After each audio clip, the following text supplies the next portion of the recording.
Oh man, it is a Monday. What's up, Chad? How's it going?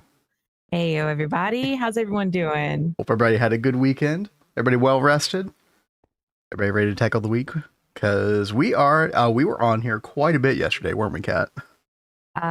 This weekend. Well, okay, you were definitely the whole weekend. I was busy making a video, chat. Yeah, you were cooking. Dude, in fact, I'm gonna go ahead, self promotion. I mean, that's what we do here. Chat, go check out the new video under tutorials.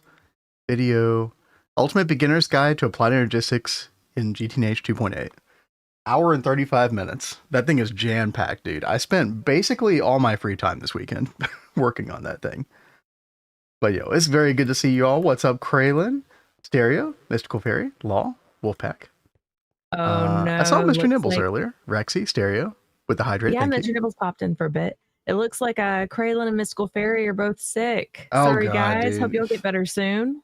This is that time of year. I've still evaded it somehow, Chad. I've never gotten this far through the winter time or through like the fall season without getting sick. Yeah. No, that is very odd for you. You like pretty much always get sick. Stereo, is he still reading quotes? Dude, he was doing that like 45 minutes ago. I guess he has a lot to defend. I guess so. How did that happen? He's supposed to be playing Expedition 33. What the heck, man? Oh, well, anyway. Kat, we are over here in bacterial health. Chad, how do you like the new look, by the way? Ooh, yeah, he definitely made this look like a disgusting place that we don't ever want to be in. You can see the piss stains on the gym walls. Yeah, that's disgusting. The locker room, yeah. I will promote something real fast. Yeah. Guys, we have a new emote. We have two new emotes. Two new emotes, true. You gonna punch them in? Yeah, let's see. Takes me a minute to get to them. They're both subscriber locked though, right? Yeah. Unfortunately. You can only have so many that are free to use. And I try to make our more popular ones the free ones. He still has 129 hours, yep. Listen. The subathon people are built differently. Kat and I are not about that lifestyle. I don't know how they do it. All right. So we've got Red Wrench and we've got bananas. Dude, so, I especially like the Red Wrench one. The look on that cat's face. the look took forever for me to get right. I've been working on that Red Wrench one for like at least a month.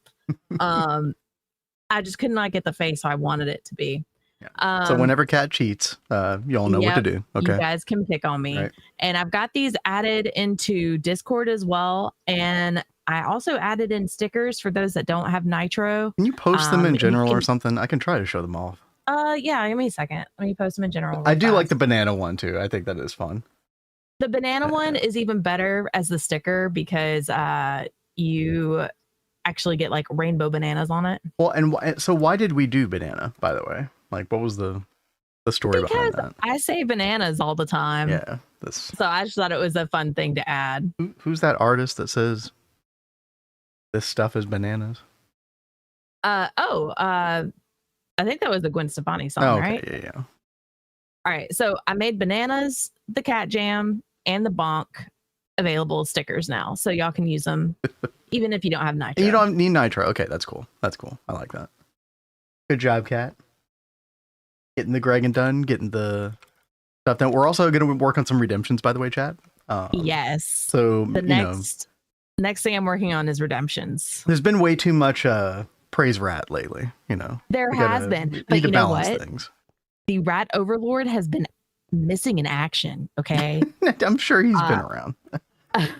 Well, he is doing a good job of lurking. I noticed very few rats at the beginning of stream lately. It's okay. So the law had it covered. So yeah, he did. Okay, so Kat, we Wolfpack knows what's going down. Yes. So I left this going over the weekend. This T. Cetius fucus fluid. Yes, obviously. That's a thing. Because we needed to start doing prep, and I think you were going to start working on this. We kind of talked about it a little bit last night. I did this part before stream. Oh, okay. Yeah, thank you. Someone had to represent for the rat. Yeah, so you did oh yeah, and you got a bunch of the green petri dishes. Okay, good. Probably we'll need even more than that. A ton of these. Honestly. Really? Okay. Yeah. But that's because the fine. only way to make the blue petri dish the final product, chat, it's a 7.5% chance. So you're only going to get it 1 out of every 12 times, maybe something like that. And we're going to want multiple quads. So we probably realistically want like at least 16 of these petri dishes when all is said and done. So 16 times what, 12 or something like that, chat? I'm just rounding. Or like times 15 maybe. But yeah, together with this part wasn't that bad, but last night we tried looking over the whole recipe and I didn't even pin everything because I got so dude, you were done. You were just like, no, I'm not about this tonight. It was so this is like something that you have to do a whole bunch of like random modules, things that you don't have to do for anything else just to get to Xenoxene. Yep. And this is the data orb stuff, the plasmids. Yeah. Cat is gonna be real here for a second, guys. You haven't even done it yet. You can't criticize it until you've done it. No, I'm you can give your opinion afterward. Okay. No, I'm giving my opinion first. Okay. Yes.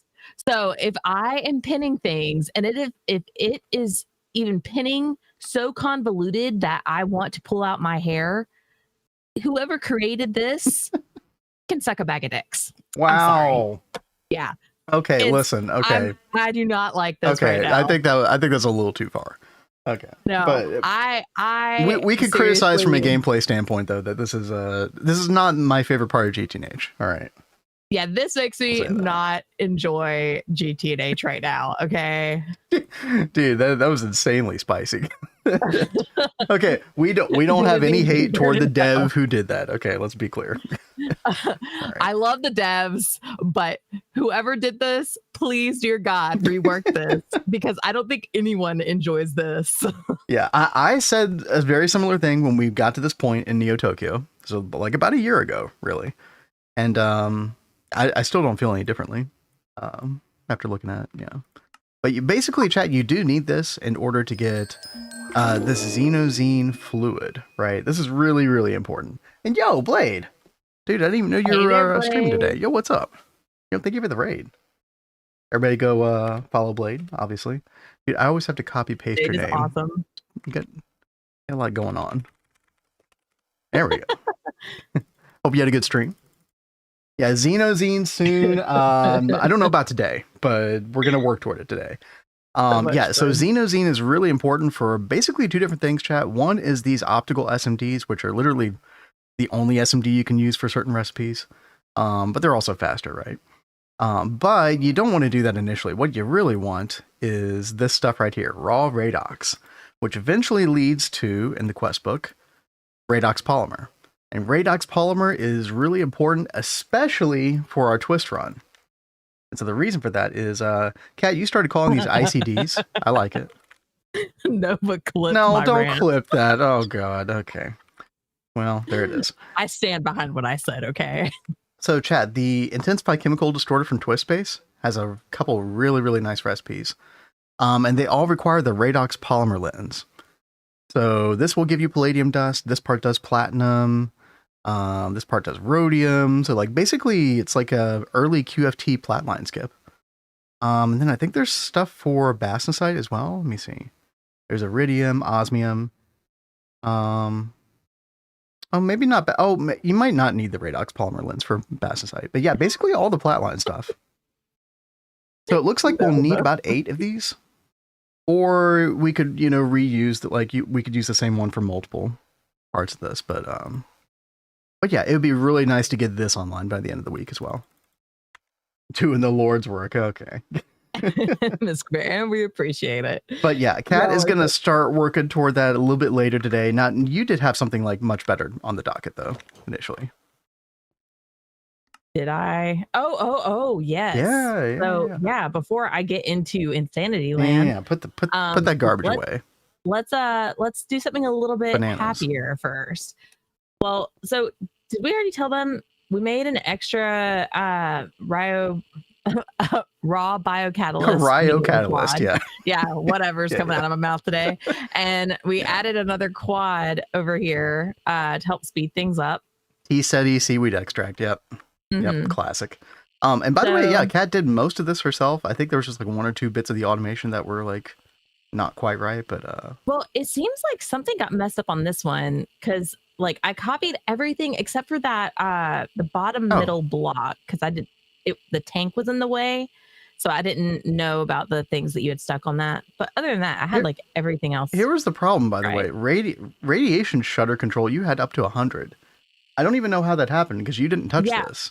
I didn't touch it. I just put it But down. apparently that makes it not work. I don't even understand. Like, I've never used this control before, chat. I don't really understand what this does exactly. Maybe if you like want to lower the sievert amount, I don't know. I don't want to touch it right now, but single right, step so platinum group. Yeah. No, we don't do that GTNL. Not over here anyway. Another not time yet though. anyway. Another time. Where'd So you go, Kat?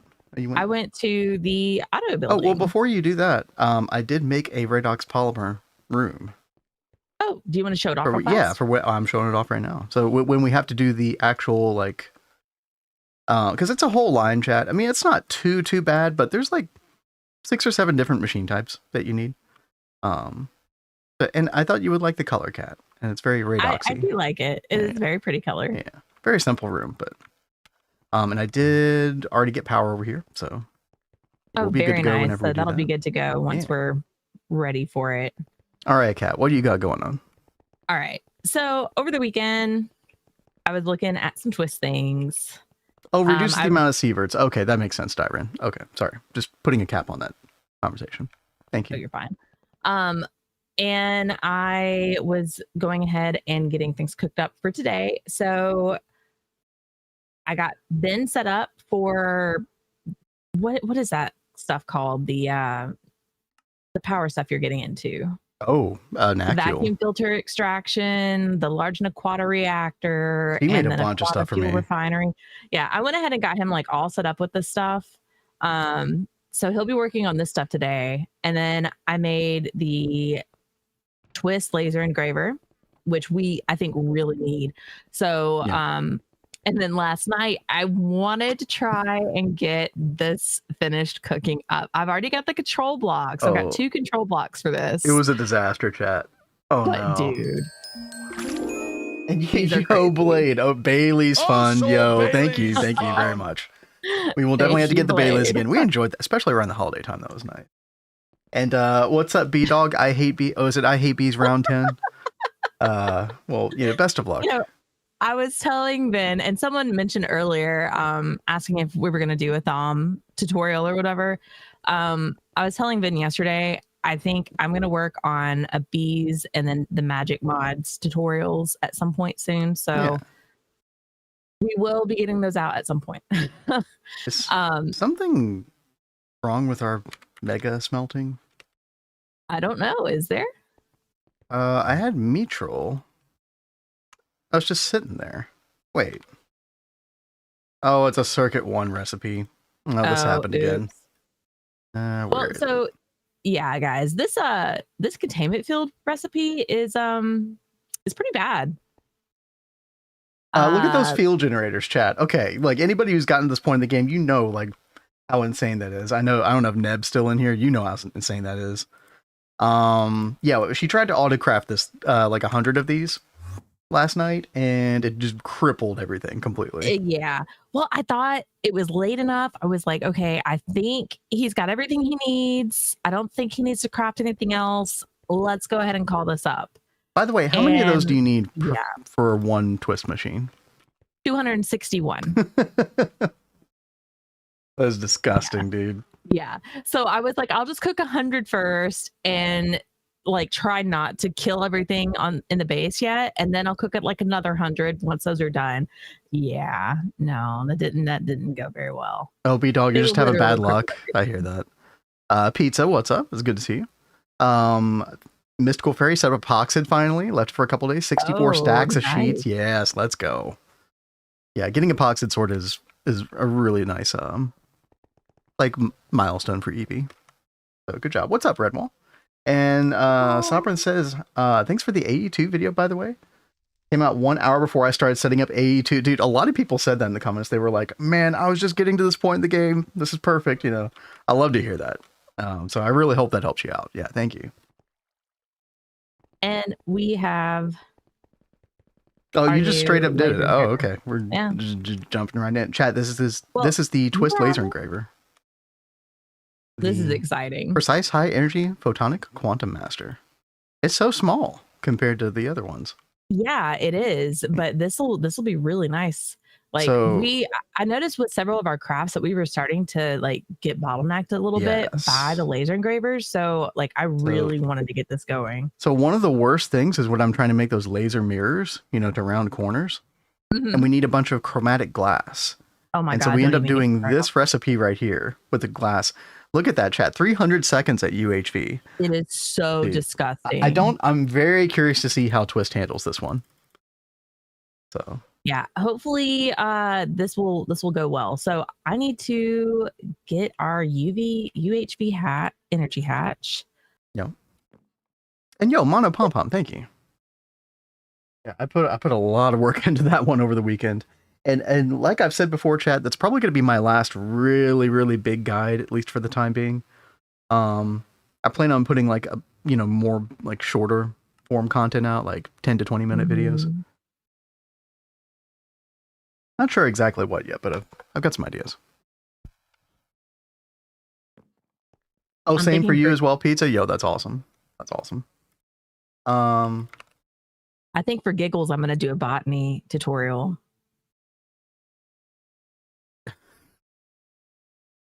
You're going to ruin our algorithm.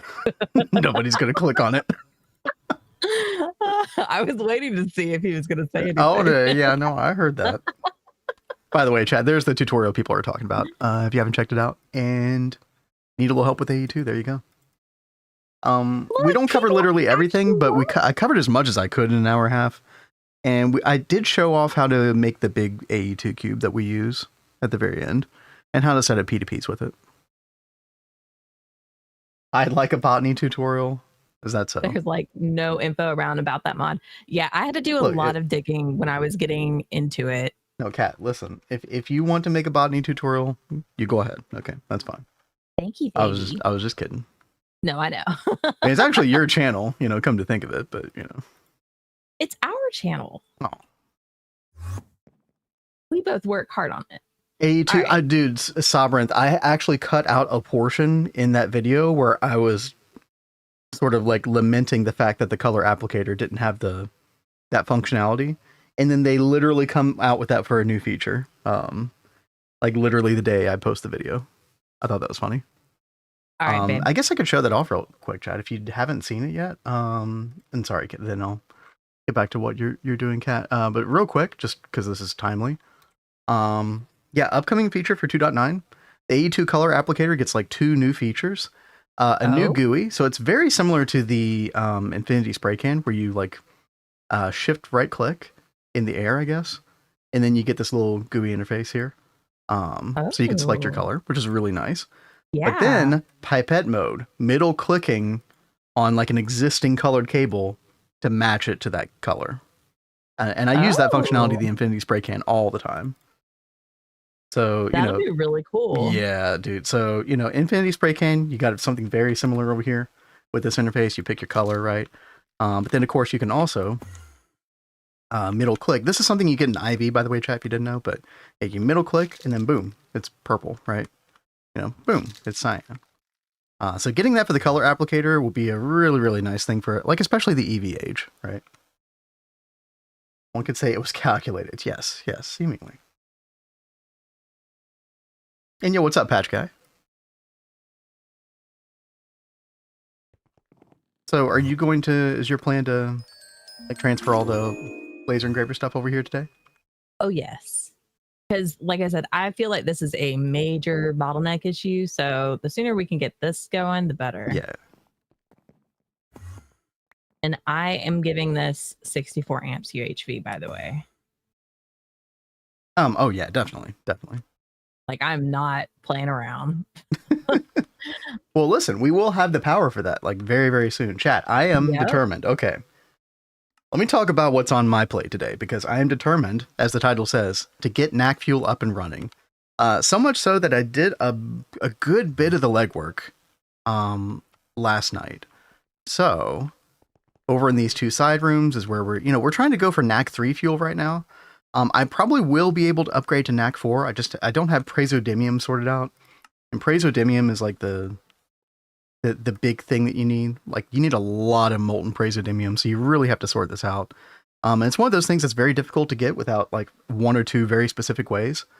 So probably the nano resin stuff is probably what I'm going to do.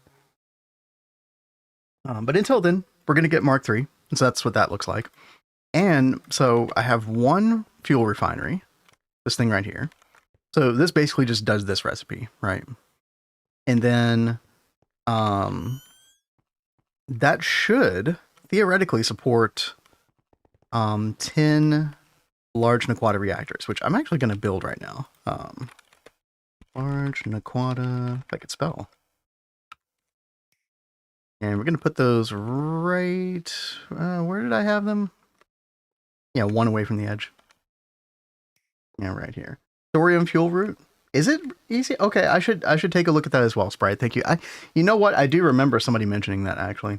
Yeah, we'll look at that. But so you think that's easier than nano resin? Yeah, we probably won't be checking that out today, but I will do some research on that. I actually don't remember how we did it in Neo Tokyo. Did I just summon meteors in perpetuity? Like, don't you get it from meteors, chat? Let's see. Hey there, Spartan. We are in UHV. Yep, UHV. Oh yeah, Cat's showing it off.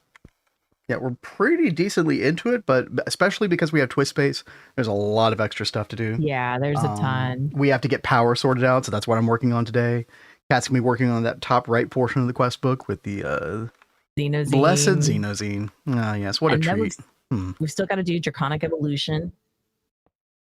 What in Draconic Evolution? We still have to do all this? this. The few, yeah. I don't know if...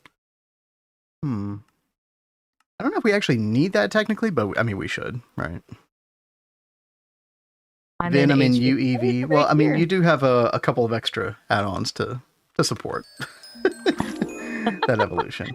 Oh no, am I gonna have to super cracked UTNL? Chad, I gotta go take care of Kick, y'all are being bad boys. You know what? Kick stream done. I've been getting nothing but bot problems there lately. Yeah. It's unfortunate. That is unfortunate. I could go. All right, let's see. Followers We've only got an hour. Maintenance right there.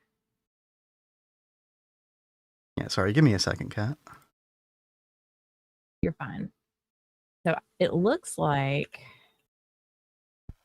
all of our input-output buses can only go on these 9 here and on this side.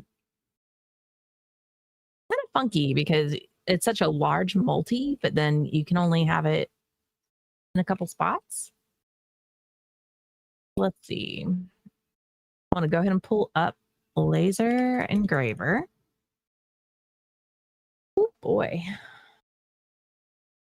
We have a lot that we need to move over.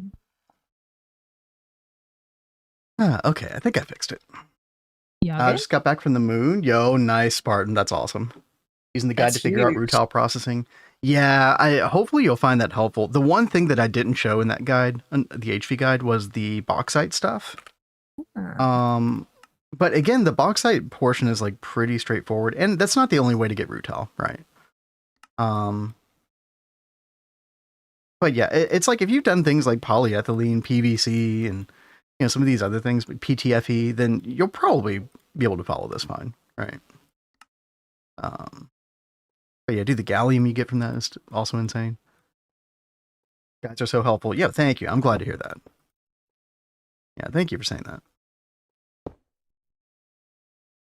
All right, chat. We're just gonna casually build 10 LNRs. Do it. No big deal. Cat also hooked up all this stuff. Cat was in the GTH kitchen this weekend. Good Lord. I was. I just I know we kept talking about how we needed to work on power, and it's been like something we've been kind of anxious about the past week or two. So we were talking, and it sounded like we might get to it by the end of this week, And I was like, no, let's go ahead and get this knocked out this Yeah. weekend, so this anxiety can just be like off our shoulders. Yeah, no, you were totally right. Chat, I'm just trying to expose the bottom portion. Don't take that out of context. Let's see. Oh, Here we go. Patch Guy says, I would just like to point out that a mod pack suggestion for TFG has the most amount of reactions so far, at least in the last 2 weeks. You know, we were talking about different mod packs that we might play with the community run. Yeah. So TFG seems to be one that keeps coming up. I was thinking about TFG, like, in my downtime the other day. Imagining what a community run of that would look like. If anyone else has ideas for community run, let us know. And yo, Blade, thank you for the hydrate. Thank you, Blade. You're not going to craft anything anytime soon, are you? I don't think so. I've got all the lasers. Yeah. I mean, watch me say that, and then I need to craft something. But go ahead, do your thing, Kat. Okay.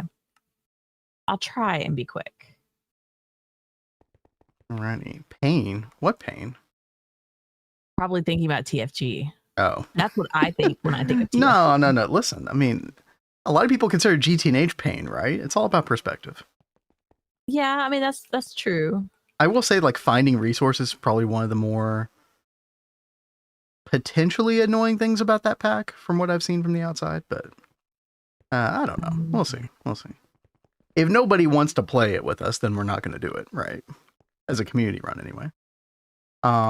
What's better for y'all watching wise? Twitch? No, either one, Spartan. We have both of the chats combined on our end, what we see, so it's all seamless for us. Just depends on where you want to be. You know, there's more people chatting on Twitch, but then on the other hand, the bitrate and the image quality, the video quality on YouTube is better. So whatever's important to you.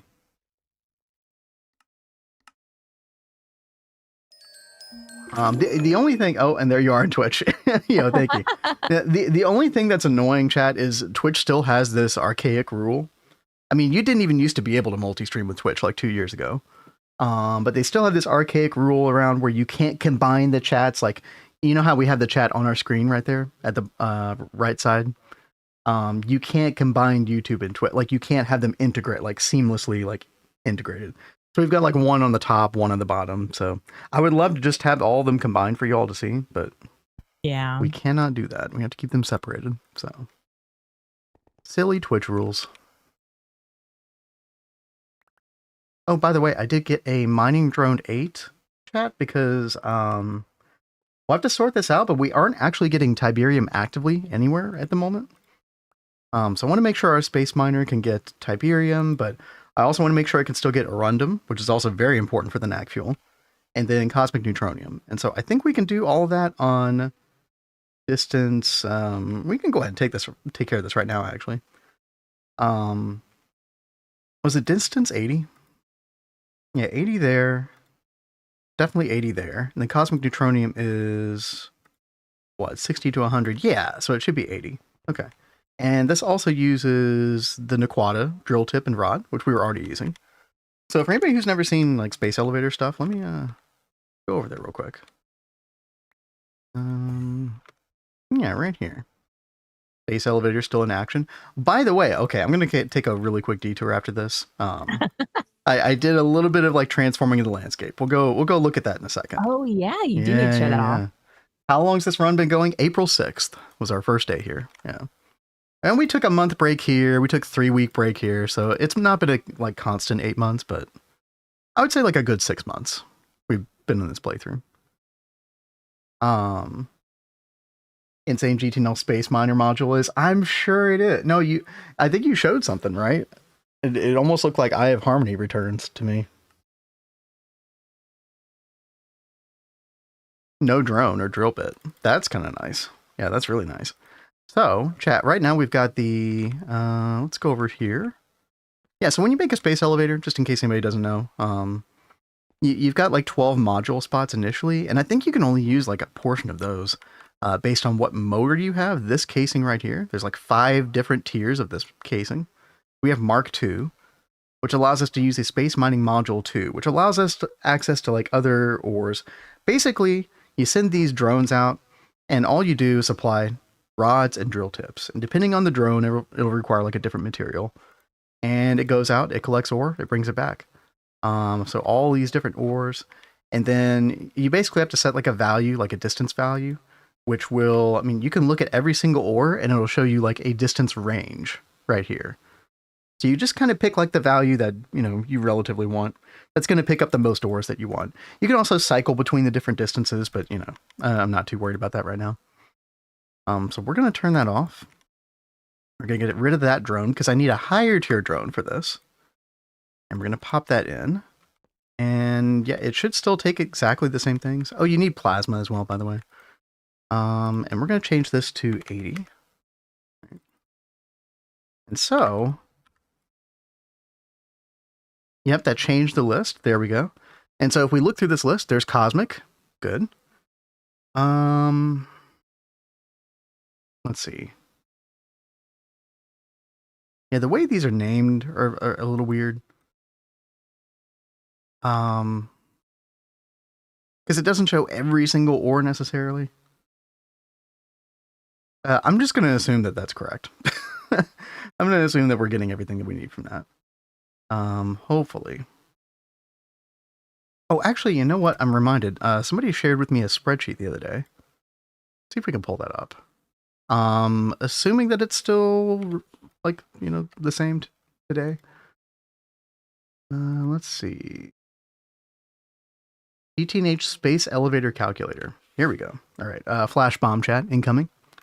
Oop. There we go. So you can choose your mining module right here. And then you can choose your distance, 80. And then you choose the drone. So drone 8. There we go. And so if we look at this, there's cosmic neutronium, right? Which also is like black plutonium, bedrockium. Really, really good. Let's see. Just looking through a couple of these. Lots of good stuff here. Arundum. That was a big one. We definitely want that. And then Tiberium is the reason I changed this. Is like the whole reason I changed this. And there it is right there. Yeah, holmium, samarium, tiberium, strontium. That's really good. That's really good. Now, whenever I go to a new mining module configuration, I do try to like remember, or I fail to, as I did this past weekend, the fact that we might be getting some new ores in. And so the macerators in particular can get clogged. And dude, we had like tens and tens and tens, like I think like 30 million of some ore at one point. Like it was really bad. Because the way our system is designed is if there is nowhere for it to go, like there's nothing whitelisted for that particular ore, then it just sits in the output bus, waiting, right? So, but you found a good like workaround for that to like help pull the stuff that was on mainnet back into OreProp. Right. So I didn't even say that, Kat, but like what happens what happens when like, you know, this whole thing fills up, like the whole macerator drives fill up and then there's nowhere for it to go? Well, then it just starts accumulating in mainnet. But yeah, what I did actually was the way I showed you earlier was not working. I took this. Huh? I said, oh, okay. Yeah, so I took this, I took an ore dictionary filter, and it was mainly like crushed ore, right? There were also some like whole ores that I took care of first, but then we had a bunch of crushed ore as well. So I did this, and then I had to like leave out a bunch of extra crushed. But you know, I could also make this just like, you know, ore, right? I think that would work. And then you just put that like in the main network MEIO port, and then you put it over here in our main ore distribution network, and then you know, pop that drive there. So that worked eventually. That was the first time I'd ever tried using an ore dictionary filter card inside of a storage cell. That was a pretty cool tech. I liked it. My eyes. I'm sorry. 764 amp UHV energy hatch integrate. Okay, but dude, Blade is such a bragger. Always coming in here bragging about his like OP setups. This guy. But you know what? It gets me hyped for when we can do a No, I know. It's really cool stuff. There are pages at the bottom list. Your best possible percentage per mining drone per Oh, I see what you're saying. Yeah, I had not even looked at these tabs down here. Yeah, so like MK module best. Whoa. Okay, that's cool. I'll have to take a look at that later. Okay. Now, what are the tier? Oh, just the drone tier, right? So I think the Mark 8 is UHV, right? Okay. That's pretty cool. Yeah, props to whoever put that together.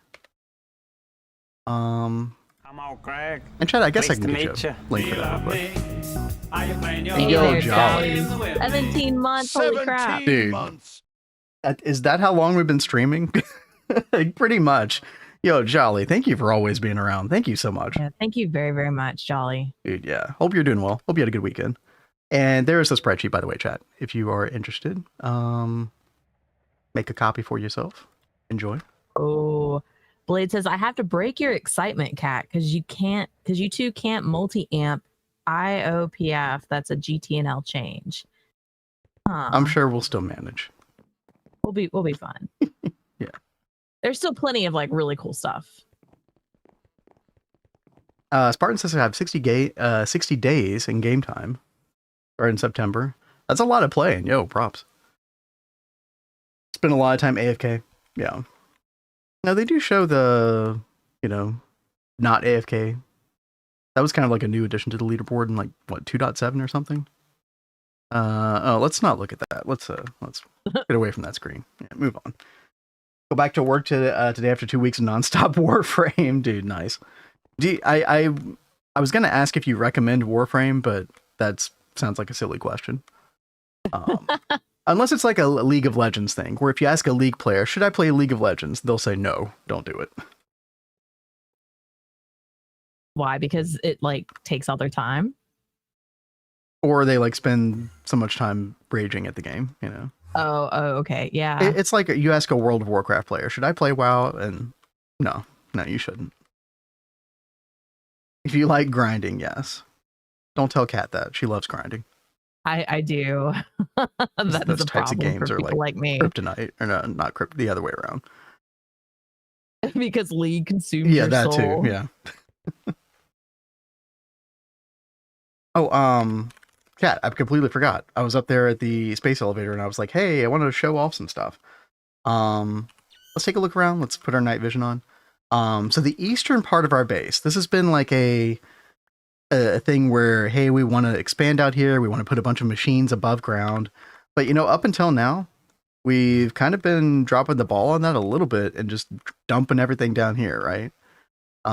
Which has been extremely convenient. Don't get me wrong. But, there are some twist multis that we want to put above ground. We don't want to just lawn base in a cave everywhere, right? Yep. We are not cavemen. It's hard not to do any of that, though, right? Like, you kind of have to do this some. But, let's go back above ground. And this is just a little bit of work. This is just kind of to give you an idea of, like, what we want to do in the future. But here, we're going east, which is kind of... away from the city and, more toward like other stuff. This is our fusion ring, compact fusion ring tunnel. So we'll probably have 16 here, and then we're probably going to need more than 16 though. So I'm not sure where I'm going to continue that. I think we want to put the God Forge at the end of the tunnel again. We did that in Neo Tokyo, but it's such a cool look. I can't help myself. Like, we'll do that again, but we'll have a bunch of stuff around the God Forge this time around as well. So we'll be expanding out here a whole lot. But then over here, this is kind of the thing I was talking about. This is a very rudimentary example of this, but this is kind of what I was talking about with like, hey, maybe in the outskirts of the city, you've got some like broken down ruins and stuff like that. That we kind of just like slap the twist multi on top of. And so that is the basic idea. Again, extremely rudimentary at this point. But what we wanted to put here is this integrated assembly matrix. This is the twist advanced assembly line, basically. What's it called again? Integrated assembly matrix. This thing is potentially insane. But yeah, I want to put this on top of these ruins. And by the way, Kat, it uses those containment field generators you were talking about before. The crazy field generator. It only uses 48 though. It's kind of insane that the cutting / lathe multi uses so many more. Yeah, 260 something, right? Which tells me that we shouldn't be making those quite yet, basically. But you did want to put those over here. Yeah, so I added some little circles. You know, I made a bunch of pathing. You know, I flattened a bunch of space. I tried to do a little bit of terraforming over here, Chad. We don't want everything flat. You know, that's very much a work in progress. But, oh yeah, and you already have the controller blocks for these, right? Yep. Because that's the easy part. Which is wild, because normally it's not. Let's see, these have a bunch of segments to them, don't they? They'll probably go like that tall. Something like hills. That. Yeah, that'd be cool coming down this path, and then you see these tall towers, you know, in the distance. Yeah, you know, like, imagine that we have buildings on the other side really here, Chad, to kind of create like a tunnel type effect. And then, yeah. Hills, yeah, it's a too tall hill. You know. We're probably not going to go crazy with the elevation, but yeah. Warframe completely free to play though. I've heard that before. I definitely want to try that again. When deployed nanocore, it's like what, late UHV or sorry, late UMV or something like that. Yeah, dude, this is an insane craft. But it looks like this, chat. This is our DoubleHelix. This is what we end up replacing our current one with when all is said and done. Very guilty of cave lawn basing. Yeah, dude, it's so tough. Yeah. So, but we are going to try to do better. I mean, we've tried so hard to like focus on aesthetics with this build. Yeah, definitely. The thing that happened though, like between like late UV and early UHV, there were just so many twist multis all of a sudden. You know, plus coal and component assembly line. So many things. We also like we were trying really hard, even from the beginning, to be careful about what multis, especially the twist ones, that we put above ground, because we wanted to have like feature multis that we could show off, and other ones that we didn't think were like super cool looking. We were like, okay, well, we'll probably put these underground, so that way the ones that we do put above ground will really like have more of a presence. So it's not just like multi-block spam above ground, you know? Yeah, exactly. Ew, did I see yacht tanks? Yeah, you did. No, yeah. We only have it for like hydrogen, oxygen, nitrogen. We'll do a couple more. I don't know how crazy we're gonna go with them. We'll see what happens. But they're pretty easiest for us to make at this point. Chat, I went ahead, I set up a subnet. We did a lot of stuff here, let me show you. After I thank Sleepy Mousy for 8 months. Yo, thank you. Hey there, Sleepy. Oh, dude, thank you so much. Crazy lag there, dude. Yeah, thank you very much. Yes, hello indeed. Enjoy your lurk. Enjoy your lurk. Working on tier 5 water today. Nice, dude. So once you get tier 5 water done, like you don't even need tier 6 until way late. It's better recipes, but tier 5 will get you all the way to your fusion. Plus you need these for a couple of other things, I think. The QPICs. Wait, no. Chat, I built a lot of stuff. I just went ahead and kind of went crazy with this to some extent, because there's so much that we need for Naq Fuel. So like a generalized vacuum freezer. We may need to do the twist vacuum freezer. I'm not sure yet. I have a swill egg fur just for certain ingots. So I tried to passive as much of this as possible without, we're not using level maintainers except for 2 items. Only 2 items. Because I want this to be as self-sufficient as possible. I am using them for HSS dust and a rundum plate. Now this is still something that we can change a little bit later, but those are being level maintained on the main network currently. Especially if we run into problems with that, we'll fix it in post. But yeah, most of this stuff is passive, and passive in a way where basically you just got an output bus to kind of limit the production of certain things, like Superbus 0 or Superbus O. I used a whole lot, and then we filter that, and then we just put a storage bus, extract only. So a lot of stuff is passively set up this way. And then if we look over here, I did implosion compressors. I did electric ones. So we now have access to the electric one, which, by the way, Kat reminds me that we need to replace our auto crafting one with one of these. What are those? The electric implosion compressor. Oh yeah, we do. Yeah, but we're gonna have to change all the recipes because all the recipes have industrial TNT in them. Yeah. So It's okay. this is for your bragging. Oh, I like that emote. That's fun. Oh, that is so cute. But yeah, I wanted to make sure that, these actually were relatively easy for us to make at this point. And I wanted to make sure that there weren't any bottlenecks, right? By the way, Kat, you can't wall share these really. Really? So if you try to make these, yeah, don't wall share them.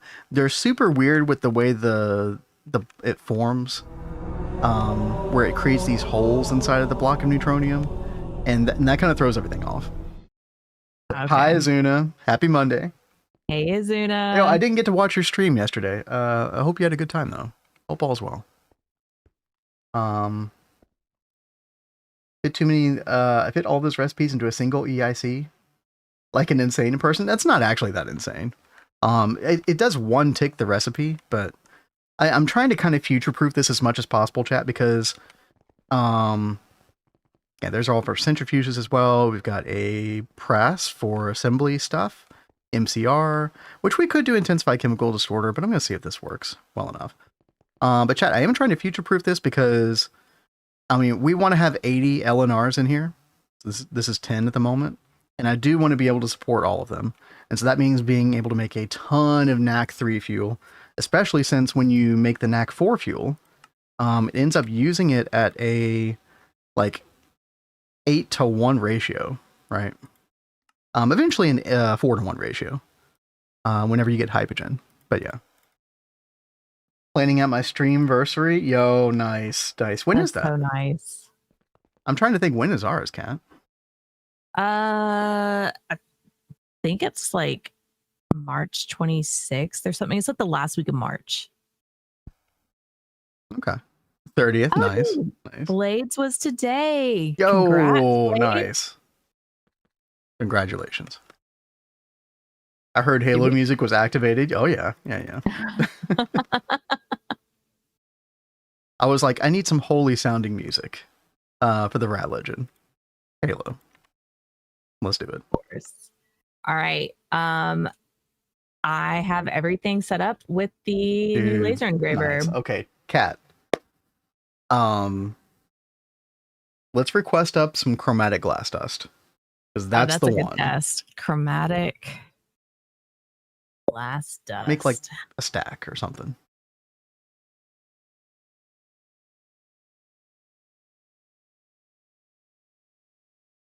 Oh, there it goes. Oh my god. 4 per second? No way, dude. Oh, that's so much. Oh my god. That's so good, dude. That almost makes me... Okay, chat. Follow me here. That almost makes me want to move over to this recipe right here. For the Naq Fuel Mk III. 9 chromatic glass per 200 liters. I still don't know if I should do that or not. But if I could create a laser engraver just for this over here at Naq Fuel, maybe. Normally what you do, at least my understanding, is that you wait until you get a DTPF, right? Because the way that you end up making this stuff that's much, much better is you get molten chromatic glass. And that is a DTPF recipe, right? Until then, getting that chromatic glass is insanely painful. And of course, the DTPF, if you don't know, chat, you don't get till the end of UEV. That is like 1.5 tiers away from where we are currently. So, but you should totally do this. It really wasn't that expensive. Yeah. Now, I would definitely need to make sure that we could source the glass dust consistently. Which I guess would just be, I do some kind of like sand line or something, like the most expensive thing was this photonic intensifier. And we have to upgrade those each time we want to upgrade the power, right? Yeah. I recommend. Yeah. Yeah. I mean, that was like disgusting. Yeah, dude. Okay, we'll start out without that today, because I definitely want to just get this up and running. But mental note. Okay, chat. The reason, by the way, that we wanted that chromatic glass as well is these laser vacuum mirrors. So if I want to make 100 of these, like before, You would need like how much chromatic glass? Let's see. Yeah, 836. I mean, this stuff was taking like 100 seconds per dust. Now it's taking 0.25 seconds per. That's like a 400 times less. Yeah, I amount of remember time. last night you were cooking some up and it was Yep. taking forever. Yeah, crafting like 100 of those mirrors right now or before the laser engraver would probably have taken all night. Yeah. Now, no problem. Yeah, cobble to so I probably would just do. You could probably fit all that into one boldenator, couldn't you? So I could just do one boldenator over here, and then, the laser engraver. Call it a day. Got plenty of room down here still, which we are gonna need, by the way, chat, because, like when we do like Naq 4, for example, we're gonna need even more room. We might even have to, like, break down this wall and do more over here. Like, it's kind of funny, Kat. Like, I'm so glad I extended this room because these rooms used to not be as long as they are now. And I'm running out of room quickly. And by the way, chat, there is one really good reason for that. And we're going to just jump straight into it. Vacuum filter extractor. Boldenator only makes cobble. Oh, so I'd have to use like forge hammer. Yeah, that's right. Forge hammer and macerator as well. This right here, chat. This is the Twist distillery or distillation tower. And so I'm not quite sure how this works. I assume you could just assign the fluids wherever you want on this thing, or it doesn't say anything about them having to be like in a specific, orientation like you would normally on a distillation tower. It does look very similar to the vacuum freezer. Yeah. If we go over there. Yeah. Like a, hourglass kind of shape. Yeah. But yeah, that is going to go right here. That's pretty much going to take up all this room here. I was kind of tempted to like have it down here instead, but nah, we'll stick with the plan. We'll put it here. Okay, so I need to do a little bit of measurement here, but this is what, 13 by 14. So, and this is the part that sticks out. So that's the extra bit, the 14 there. So it's like a 13 by 13 circle. And so if I go up 7, like if we want to do it on its side with the controller halfway up, I think that's going to be 7. Or 6 or 7. I'm not sure. That joke's still relevant, chat. Am I fitting in? 13. Do you happen to have a tree growth simulator out anywhere? I mean, we have it dedicated to spruce, but it's in the temple. It's like in the corner. Yeah, but that's corner. Like got a whole system set up with that. Just make another one. The annoying part about it is that you have to do the whole like chainsaw automation BS. Or not. I mean, it's just way more efficient with the chainsaw. And Yamano Pom Pom, thank you for the hydrate. Or Cat. Thank you. Or you could make the ecosphere. Are we at that point already? Mm-hmm. Yeah, we are. I think we are. And we have a place on above ground for these, chat. Yeah. I mean, do I go ahead and pull the trigger and make one of these? I mean, because so the reason why we need mushrooms. Okay, maybe we don't do it just for mushrooms. Yeah, exactly. Just a normal TGS. I just need mushrooms because we are short to make the petri dish. Oh, dude, that's a good point, Chrono Spidey. Yo, what's up, by the way? Yeah, 100 stability. I don't know. Before we make that thing, we need to double check. I don't know if we can handle that. Yeah. Use the old Rex says making an ecosphere for some brown mushrooms is hilarious. Dude, we should just for the memes, right? Just for the memes. I mean, it's up to you, babe. What do you want me to do? Look, I mean, hey, you know what? That's a really good. I mean, you're looking for anything to distract you from Xenoxene, right? Well, this is part of getting to Xenoxene. I need the brown mushrooms so we can get these. Well, I don't know if you can craft up all the casings and in the controller today for the ecosphere. Okay. That's the thing I don't know. All right, then we'll stick with the tree growth simulator for now. Yeah, you could always prep for it tonight, right? Yeah, that's true. We do need to do that. Okay, chat, is this gonna be the correct door? Yeah, okay, yeah. I think I want it out like, like 1 block more. And hey, I need to step away for a minute, but I'll be right back, okay? Okay. Do you need anything while I'm up? Nope. Okie doke, be back. I think that's good. And then we do have some room over here for some extra machines. Okay, that's good. All right. And chat, for anybody just joining, this is the twist space distillation tower.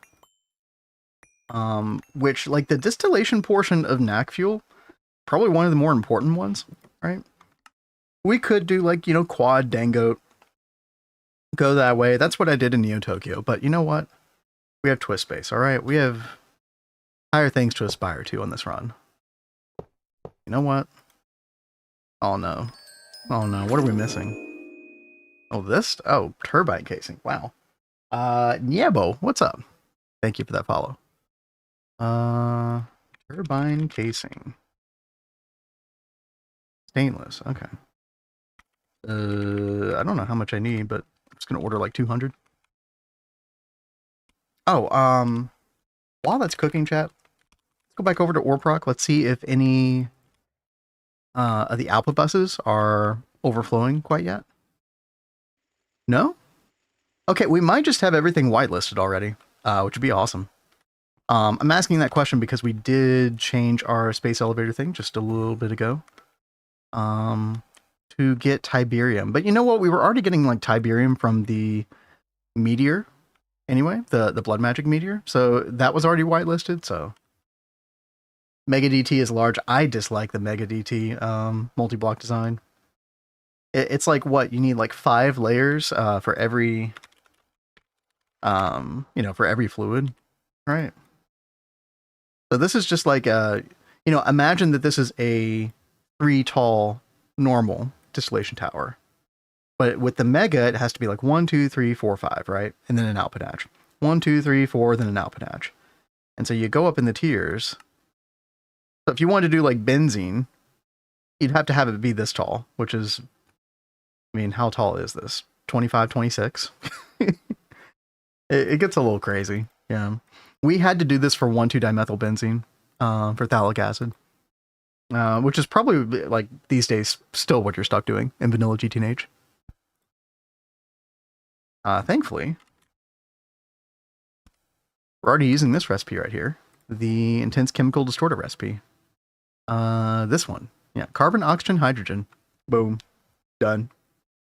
Easy game. Right, chat? You don't know why twist distillation is this available this early? Because it's cool. We definitely go with rule of cool in this playthrough, generally speaking. Let's see, where am I? Come back down here. Twist Cave, LNR. There we go. Okay. See if the rest of this is formed yet.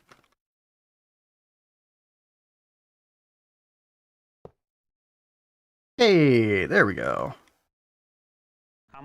Nice, dude. Pleased to meet you. Yo, S-dude. Sorry if you got caught by ads. I forgot the button and got ads. At least they make me remember the button. Well, you know what? That's the game that Twitch plays, right? Yo, thank you for the 4 months. If you can hear me. Yeah. Thank you. Alrighty, chat. So here's the deal. This, I think the energy hatch just goes kind of like on the bottom anywhere on here. I am going to stick with like 64 amp UV. I'm trying not to go too crazy with the power quite yet. But we will bump this up. I am using UHV in a couple places. Let's see here. Let's get some 2x for 64 amps. And oh, you know what? If I make this 4x, we could probably do some interesting little shenanigans over here. Yeah. Let's do that. Okay. Yeah.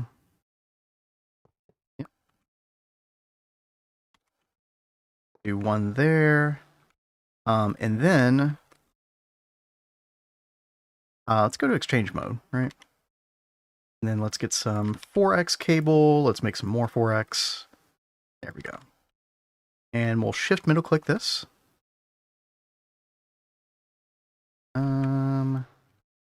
Get the correct selection going here. Just replace this at least. And then middle click that. There we go. Boom, 4x. Ah, thank you, matter manipulator. That easy, chat. Dude, rewiring stuff is so much easier with this. I mean, you have to be careful if you're transforming power around everywhere, but for situations like this where it's just like a one-to-one connection, oh, it's so good. Now we're using a little bit too much there, but that's okay. That's fine. UV superconductor is kind of trivial for us to make at this point, so. Now let's see, and there it is right there. And then I think we could just do energy hatch right here, yeah. Bring that up.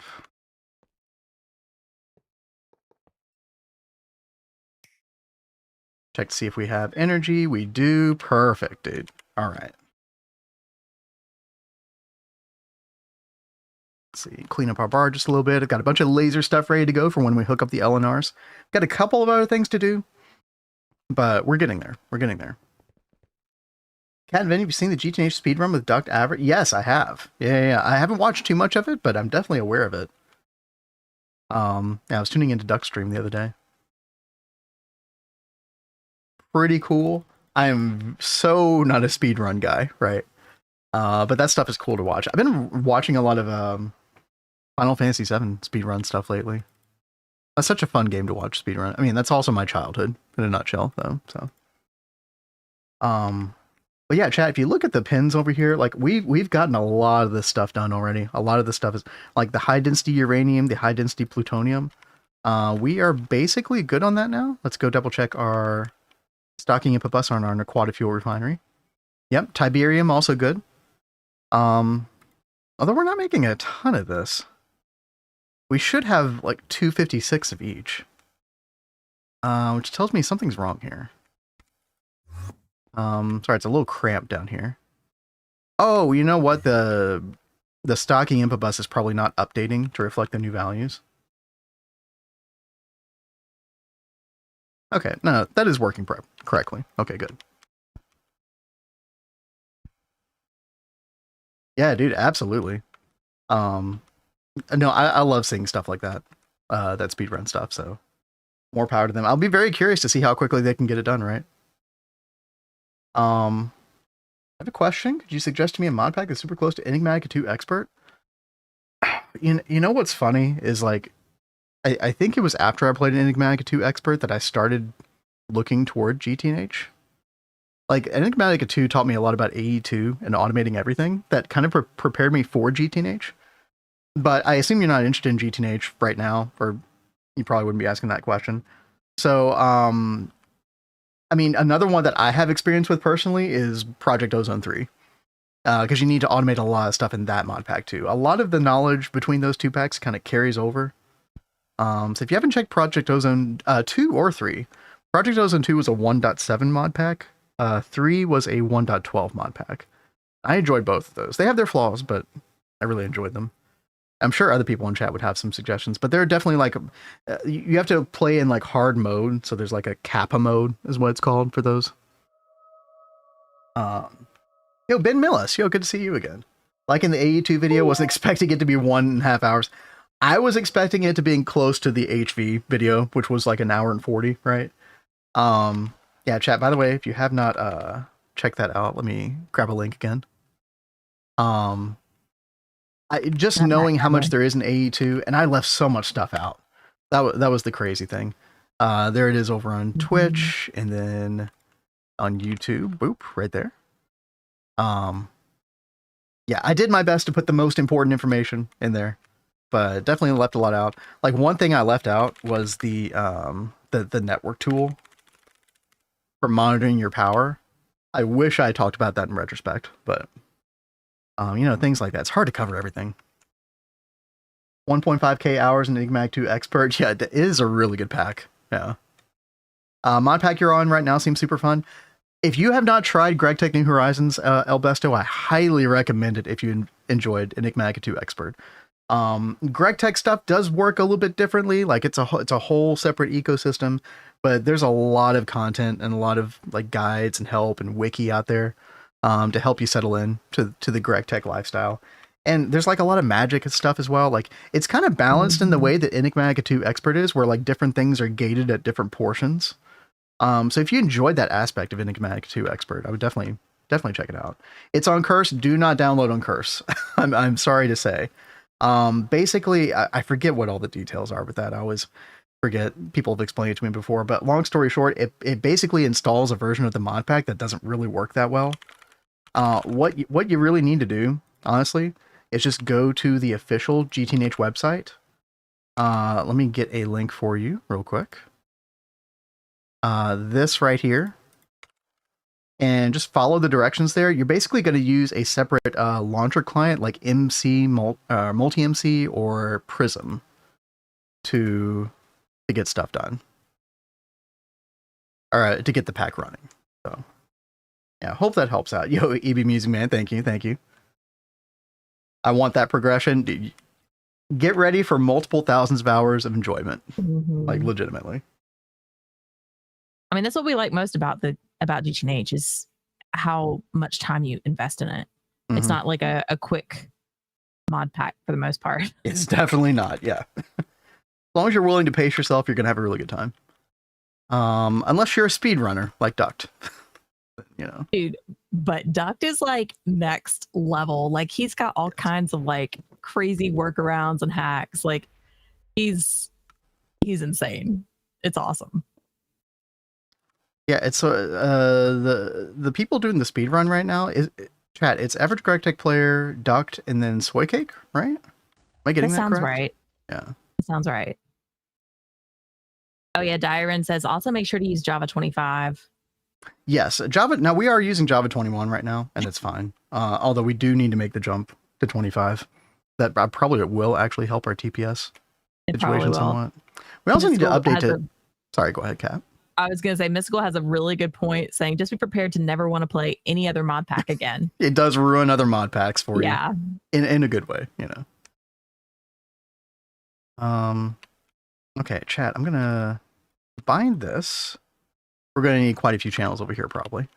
And then, by the way, we're using our subnet for all of this stuff, right? And then if we look at, so what we need this for is a couple different distillation processes. This is the main one right here, Naquata solution, where we get Naquata asphalt, which you can then like crack with steam or something, right? And then you distill this as well. But the heavy fuel and the light fuel, those are the two big things we're going for. Naquata gas and water, I think we just multiply, or for the most part, just void. I think Naquata gas you could do a couple things with, but yeah, you can distill it for like these noble gases. I don't really care about that much, to be honest, especially when space pumping is like right around the corner. But okay, and then I think what we do is get a bunch of really big output hatches. UV should be fine. GTNH makes other mod packs feel like vanilla. You know what's funny? GTNH add-ons make GTNH feel like vanilla. It's kind of crazy to say. Actually, no, this is fine.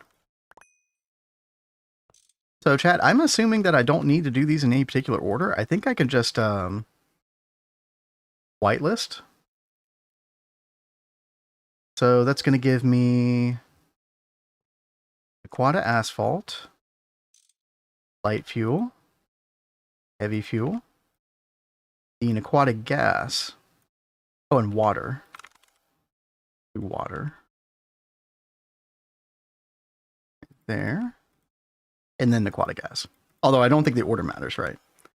And then what we're going to do is, I think I want all of these to just go into dual interfaces. So I could have done ME output hatches on this and like whitelisted them, but this should be fine. And then what we're going to do is for a couple of these, like Naq gas, we're going to set that to void overflow. And then water, we're going to set that to void overflow. And then get some fluid storage buses. Kat, what are you working on right now? What's going on? I am setting up the tree growth simulator over here. Oh, right, for the mushrooms. Yeah. Or Xenoxene. Yeah. Yes. So Delicious. we can always swap it out for any other little resources we need later on as well. But right now we really need more mushrooms. Probably going to run a server for my instance because I would imagine similar to Eggmatica, once you progress the lag is real. It definitely can be, especially if you don't set up things like there are ways to like create lag nightmares for yourself in GTH if you don't know like all the tricks. I would love to do some extra research, chat, because I always have these vague ideas of what creates lag and what doesn't. I would love to do some extra research and like actually make a video like how to avoid lag in GTH. I feel like that'd be really good. But that is a big research undertaking. So. Wrench of Erosion crashes the server. Yes, Blade, we discovered the same thing. Voids the whole structure. I didn't know about that part. It kept crashing. Just with Twist, by the way. And not only that, it crashed the server when we used it on a non-twist multi, I think, as well. Yeah. It didn't destroy the multi or void it or anything. It just crashed the server. So yeah, super weird. I don't know what's going on there, but all right, chat. I'm gonna do Naq asphalt on this. Let's get like 3 more storage buses. And then we'll do light and heavy fuel over here. And I could have done some fluid cells for this, but I don't know. Dude, there's something about the super tanks that I just love as like a visual indicator. And then if we need more space for this, we can always just do fluid cells for the light and heavy fuel, which I probably will want to do eventually. But like this asphalt, I am going to set that to void overflow for the time being. But I do want to eventually start utilizing this stuff properly. And I think we can use the same distillation twist multi for that. Let's see. It'd be light fuel. Yep. And then heavy fuel. Okay. That should be good to go. And then the only other thing we need to do is stocking input hatch. And we set that to the Naq solution, right? Yes. Naq solution, which we will be getting from our centrifuges. So I'm kind of working backwards here, but that's fine. So I guess we'll kind of test everything out at once in a little bit. Okay, let's keep that off for now. Where quantum tank? I know, Rexy. I was just putting together something quick. We'll adjust this. I'm gonna feel really good about just having this going, right? And then we can make little adjustments here and there. But you're right, I could have made quantum tanks pretty easily.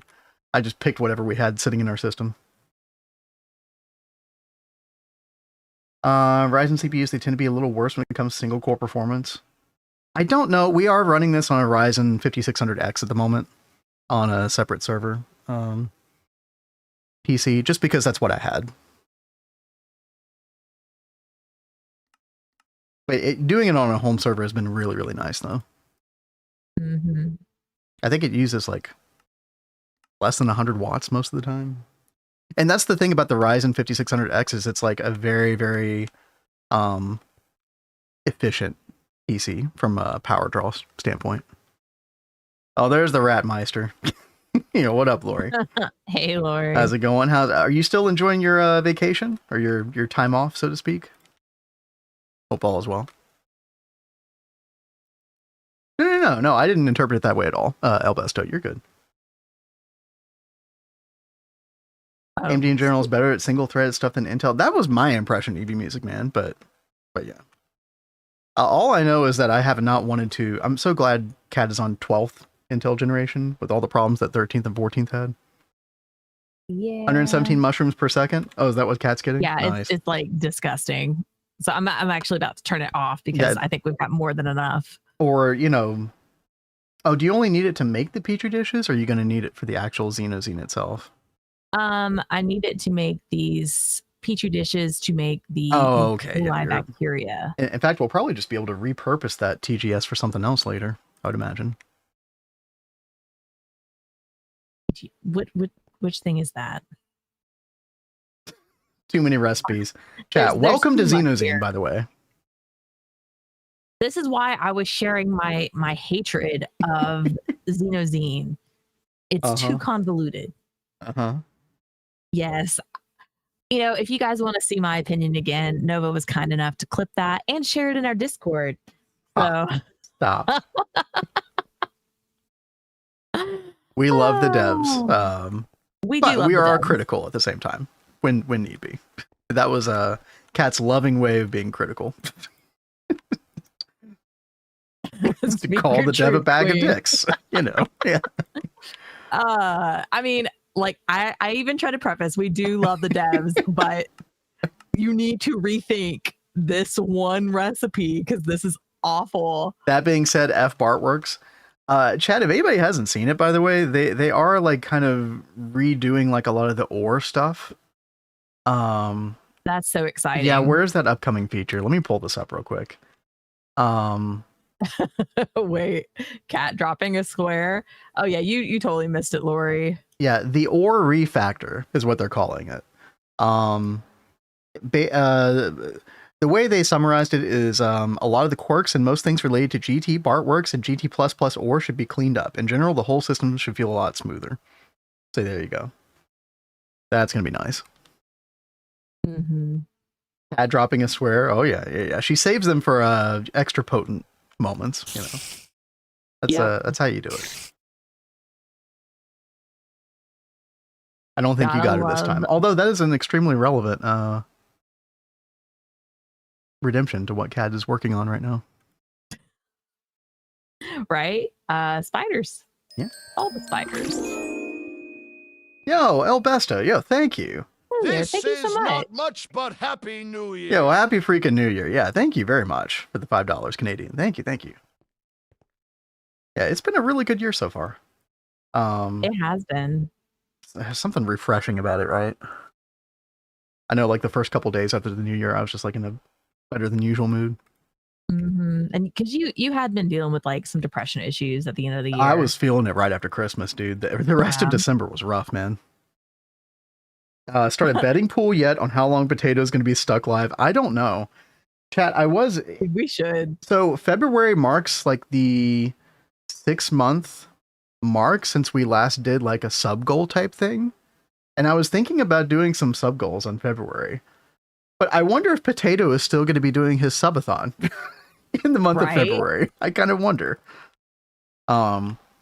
By the way, chat, like that's not set in stone, but like if you ever have any ideas for like fun sub goals and stuff like that, let us know. Because you know, we want to make it like interactive and fun for everybody. That said, like I had a lot of fun with a lot of those sub goals last time around in September. 1 zillion billion we've gotta do, babe. Sorry, what? We still have a couple we've got to complete from I know. We'll complete them in January. Okay, chat. For sure. Uncap subathon with timer paused while sleeping is bonkers. Yep. I totally agree. You do have 3 to do. I know. We'll get them done. Okay. I promise. Yeah, Kraylin's sticking us. I was literally thinking about this last night, chat. Okay. All right. We're getting them done. He's stuck for at least 2 weeks. Yep. Yeah, that's wild. I feel like this is such a reset. 2025 was heavy and depressing AF. A lot of people said that to us in our chat. I hate to hear that, but yeah, hopefully this year is much better for y'all. It was definitely depressing for us too. I mean, we had some family losses and it was quite a time. My Prime sub ran out. Uh-oh. Yo, what's up, KJ? We're gonna be getting not a zillion, but we will get combined with our lighting spires, we should be going from 1 billion EU per tick to 5 billion in just a minute. I say just a minute, and I'm like sitting here like actually doing nothing at the moment. Let's fix that, chat. Aw. Mr. Nibbles says 2026 hasn't started out that great so far. Damn. I'm so sorry to hear that, Mr. Hey, Nibbles. hey, there's plenty of time left. Okay. Hopefully that another coffee. Yo, thank you, Okay, Albesto. another coffee thank you. to streamers here. Hey, that makes sense. Yo, thank you very, very much. Appreciate And that. thank you. That's very sweet. Maybe we'll put that toward the Bailey's fund That's right. or our coffee. It's tangentially related to Bailey, to coffee. 6 You know, billion. I've really enjoyed putting the Baileys in the hot chocolate lately when it's been, Oh, dude, like, yeah, it's chilly. extra sweet, but I actually did enjoy that as well. Yeah. Yeah, it like, I don't know, it makes it like extra cozy. Like you sit I down get at that. night when it's already cold, you want to curl up with a blanket and your hot cocoa, and you put a little Bailey's in there, and it just like really makes you just want to snuggle up even more. I don't know. I've really enjoyed it. Snuggles. Yo, Glistude, what's up? Thank you for the follow. Thank you so much. Your favorite drink? Hell yeah. It's good. 5 billion EU's a lot of generation in UEV. No, I wouldn't say that. It's going to be quadruple what we have right now, or actually like 5 times. If I can ever get it done, chat, I'm just like making no progress Yapping. here. All right, I am super yapping right now. All right, so But we're trying to get yapping's this stuff, fun. chat. It's like a 3-step process: acid aquata emulsion. We then put that in the chemical reactor again. So this MCR is going to do 2 different things for us. And then we get the Naquata emulsion, and then we put that in centrifuges, and then we get the Naquata solution, and then this is what we just programmed, the distillation tower. So, let's see here. Wait, that's a blast furnace recipe. Dude, what am I doing? I don't know. What are you doing? What am I doing, dude? Did I already program that? Oh, I totally didn't. Uh-oh. Uh-oh. What? So, you know how the Swillegfer only has so many hatch places on it? Oh my god. About that. Yeah, let's pull that up real quick, chat. Swillegfer. Dude, this is literally What? going to prevent me from getting Naq Fuel today. But here's the problem, chat.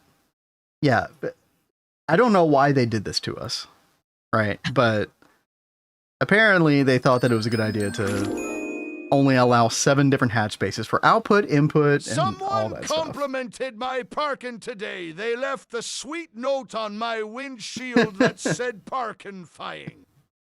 Yo, thank you for the $10, Kraylin. Thank you so much. Thank you. Yeah, Stu, that's something that is a little weird. Some of these multis, you know, they're big multis. They got a ton of blocks, but you only get a couple for hatches. It doesn't really make much sense. By the way, chat, I think that's enough donations for a bottle of Bailey's. Right? Perfect. We'll buy that a little bit later in the year. All right, home. Kate having an early January birthday. Oh, dude, He's in having that anywhere near pitch. Christmas really sucked as a kid. You ever drunk Bailey's from a shoe? Mhm. What? I But bet. now I don't mind. Yeah, and I guess it just depends on where you are as far as the cold goes. I mean, in Alabama, I mean, it's literally 65-degree high today. You know, like It's supposed to get in the 70s this week. 18 Celsius or something. Yeah, Like, what in the world?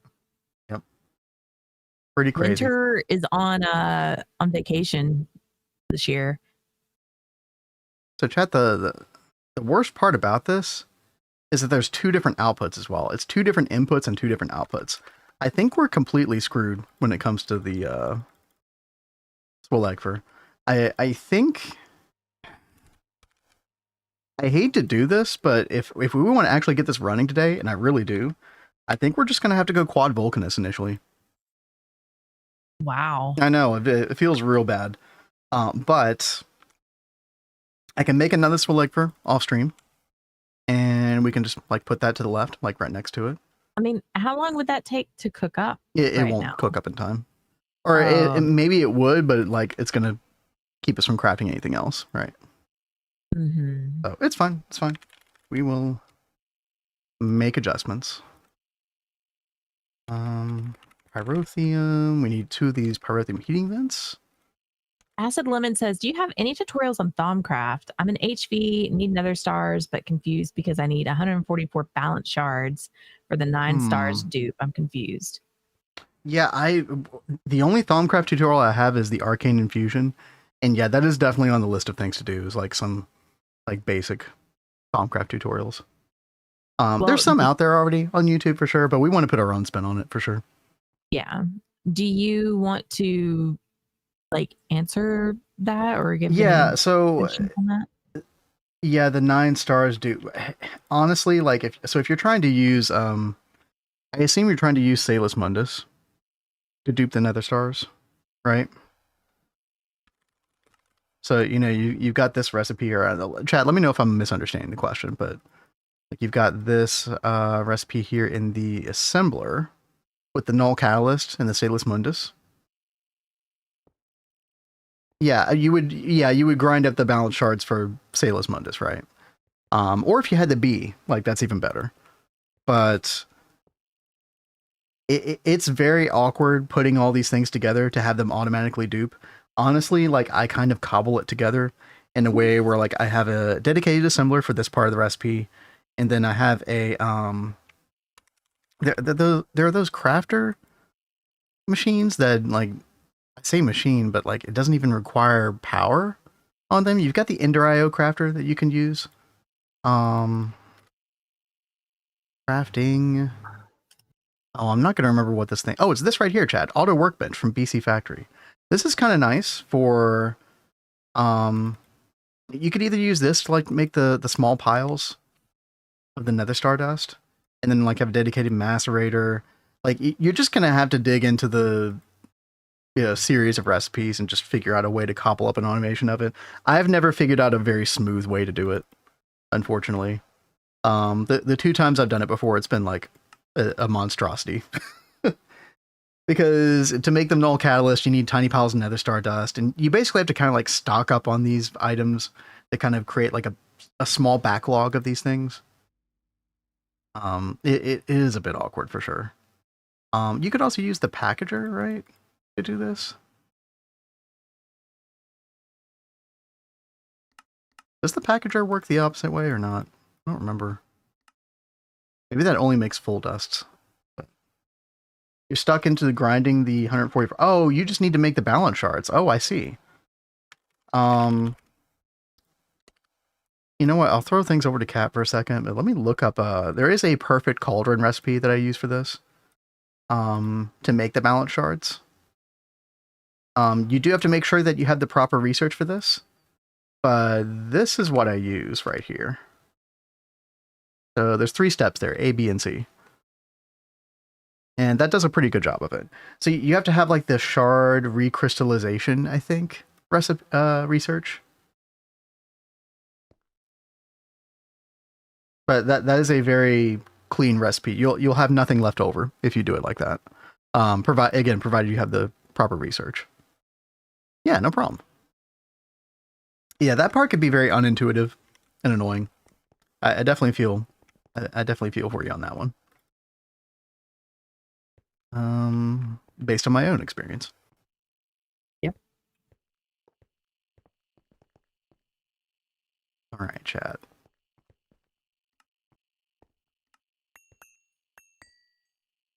I am working on setting up our next back bat. Oh boy. We can get the E. coli bacteria. Cat's favorite.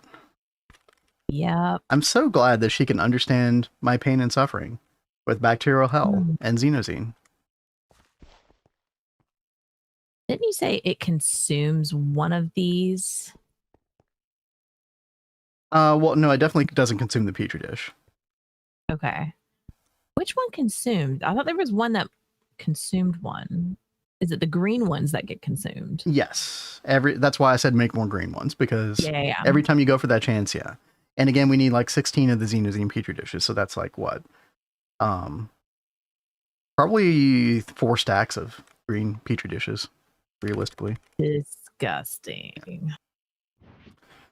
It'd be like that.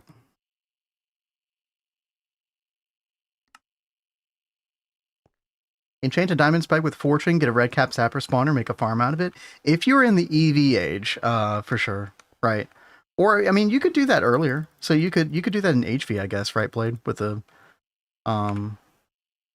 you know, like the Ender IO powered spawner. Right, make a powered spawner with that red cap sapper and a soul vial.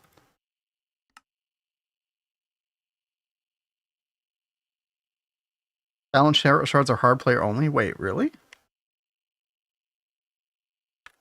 No, you can't do sappers with spikes at all. Really? Huh.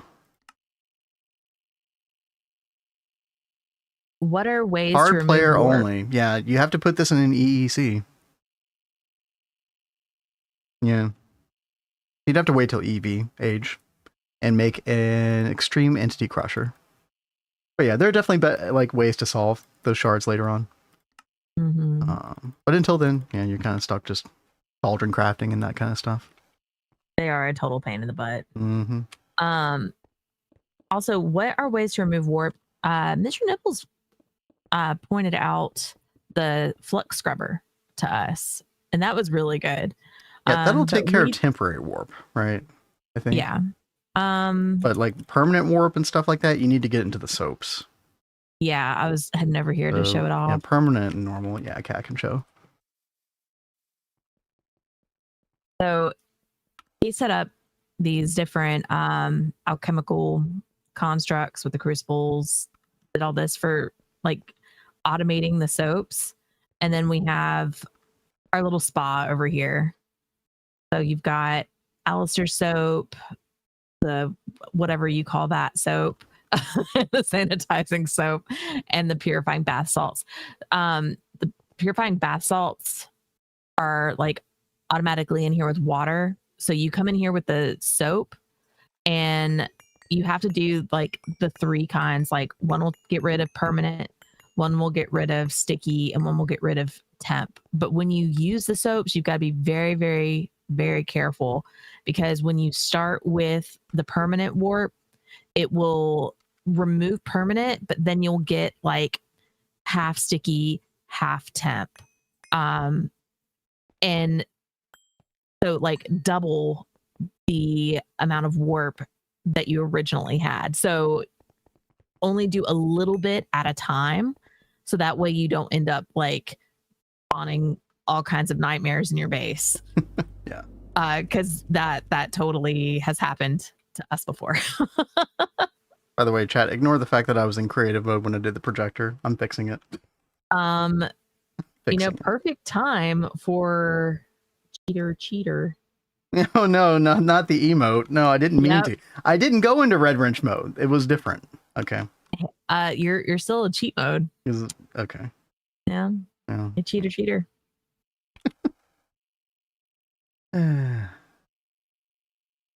Let's see. Alistair soap, while sitting in purifying liquid, has 40% chance to transform your permanent warp into normal warp. Yeah. So you have to do that. It is definitely a time-consuming process to get it done, right? But you have to go from permanent to normal to temporary, then get the review temporary, right? Although, doesn't the second tier soap just take care of the normal warp completely? No, maybe it does turn it to temporary. I forget.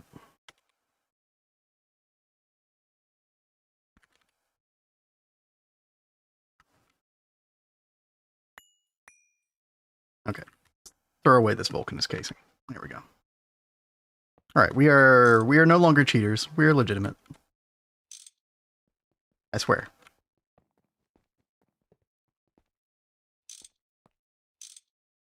Trosma something or other. Oh, it just removes. Okay, so I was right about that. It just removes the normal warp completely. Okay, yeah.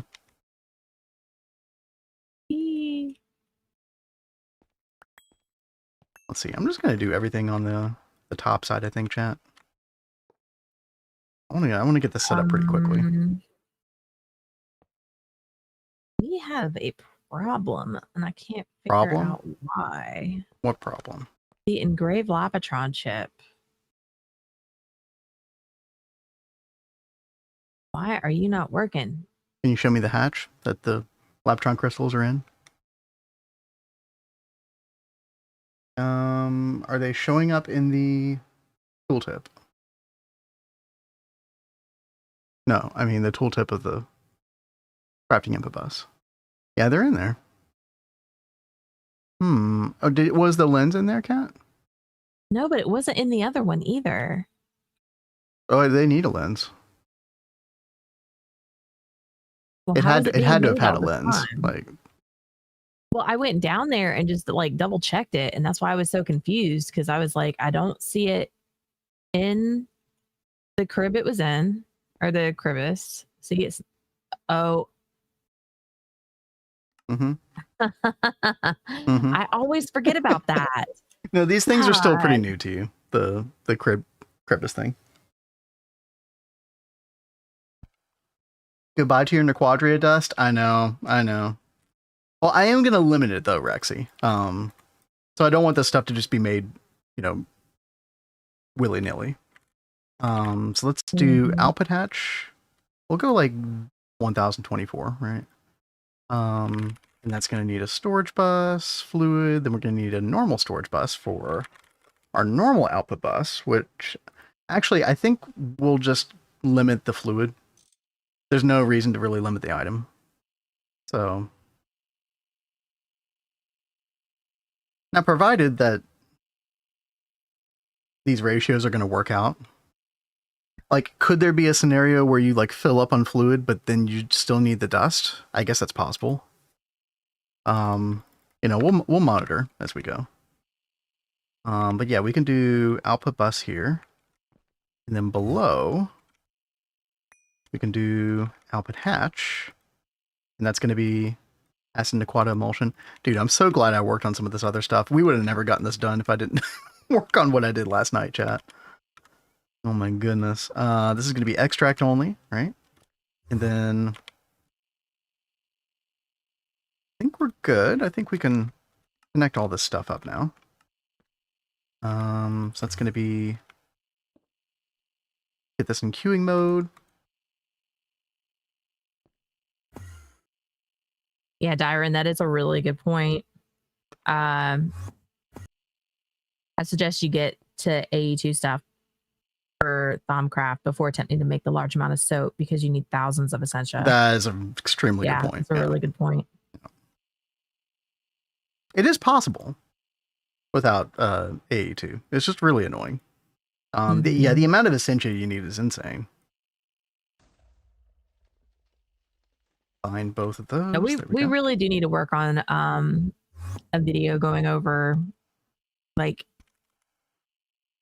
the bees and automating Essentia and stuff like that for Thaumcraft. Yeah, get on that bee video, Kat. Yeah, I started it and then I got busy with other things. It's a big undertaking. It is a very big undertaking.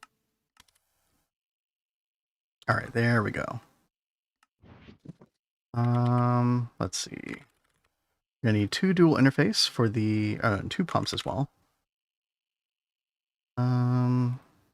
EV should be fine. For the pyrotheum heating vents, put those to import. Dual interface. Look all this up, and then let's see, pyrotheum. There we go. Nice. And then stocking input bus, that's going to be for Nequadria. There's our Nequadria. Make sure that we do circuit 16 on both of these. By the way, are these forming? Incomplete structure. I'm not blind right now, right? I don't actually need to worry about Sievert or anything for this backpack, do I? I don't need a radio. Oh no, you don't need it for that one. Yeah, it would say in the NEI recipe. Yeah, I was making sure I wasn't having a blind moment. Yeah, you're good. Oh, muffler hatch, chat. Yeah, thank you, Rexy. All right, there we go. Beautiful. Okay. We got circuit 16 there, and then all we need is the fluoromantic acid, which we are making plenty, by the way, with our wonderful intensify chemical distorter. We got 2 million fluoromantic sitting there. Literally just uses antimony dust, fluorine, and hydrogen. Yeah, skips like 3 or 4 extra steps. It's so good. All right, and then I just need to get UHV power over here, and we should be good to go. Oh, did you put a muffler on that? Yeah, I fixed it just now, yeah. Okay, okay. Thank you, though. Didn't think I'd need a bow or propper at first.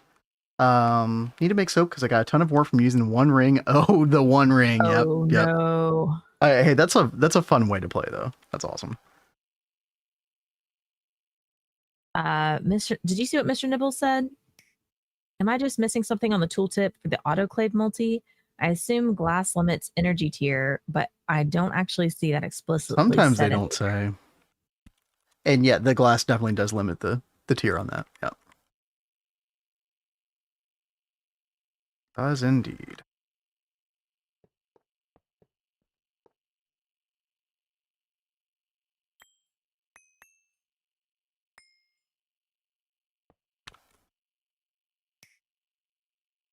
Oh man, chat, we are in full superconductor use at this point.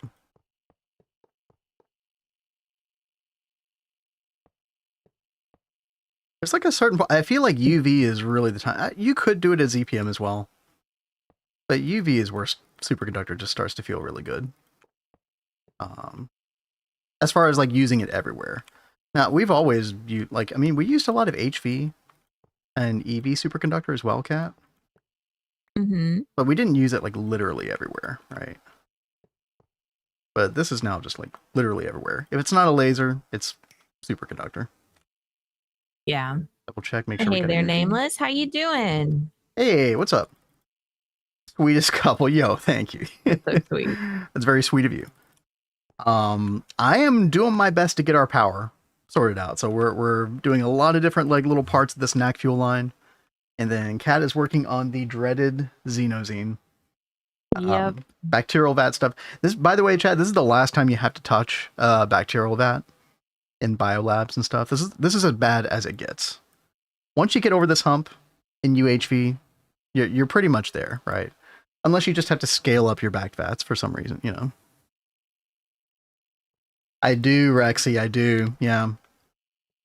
That's mostly passive except for the Arundum, right? Yep. So we got that running over here in our Swirlegfer. Yeah, that stuff is pretty expensive, right? That's one of the things that I'm definitely going to have to keep tabs on. Make sure we've got enough of that going. By the way, let's fix this. So fluid storage bus, extract only. And so this is what's going to limit production and not suck up all of our Nequadria all at once necessarily. And if we start this, there we go. Nice, dude. How much are we making? 200,000 liters per second. Okay. That's way better than what we had going in Neo Tokyo. Okay, good. Even without the Swirlegfer, that's pretty nice. All right. So now that we have that Nequada emulsion, okay, first of all, we have that dust. And that dust is an integral part of the final process over here, the refinery part. So if I take that out, put that back in, boom, there we go. Got some. Minus 1,280 Nequadria. I know. We're going to have to beef up our Nequadria production. Whenever I started Naq Fuel in Neo Tokyo, I definitely noticed the Nequadria problem. Right? And we're definitely going to have to make a note of that. We are getting like Nequadria from our space elevator, but we just might have to beef all of that up some. All right, we'll see about that. All right, so that's all off now. Good. So, chat, we're almost done here. We are almost done. We're gonna get power within the next hour easily. So we have to do two different. Actually, no, just one large chemical reactor process. That is going to be circuit 4. This recipe right here. This stuff will just go in the drives for now. The fluorspar, ideally, we use an electrolyzer to take care of this. So let me actually make a note of that, because I do want to recycle that stuff. The antimony trioxide, what do you do with this? Oh, you electrolyze that as well. Okay, yeah, we'll electrolyze both. But the stuff we really want is this right here, Naq emulsion. And that's what we put in the centrifuges. All right, so 2 more steps. Here we go. Power hour. That's what I'm hoping. That is what I'm hoping. Okay. So this recipe right here, we're going to need, oh, we need quicklime as well. Oh, forgot about that. How is our quicklime? 1.3 Hey there, mil. Ollie. So thanks to tutorials, just got through LV with it. Glad they're helping you, Ollie. Dude, that's awesome. That is awesome to hear. Yeah, thank you for letting us know. I always love hearing about those helping people out. Yeah, if you ever have any questions or anything, you know, ask here, ask our Discord. More than happy to help.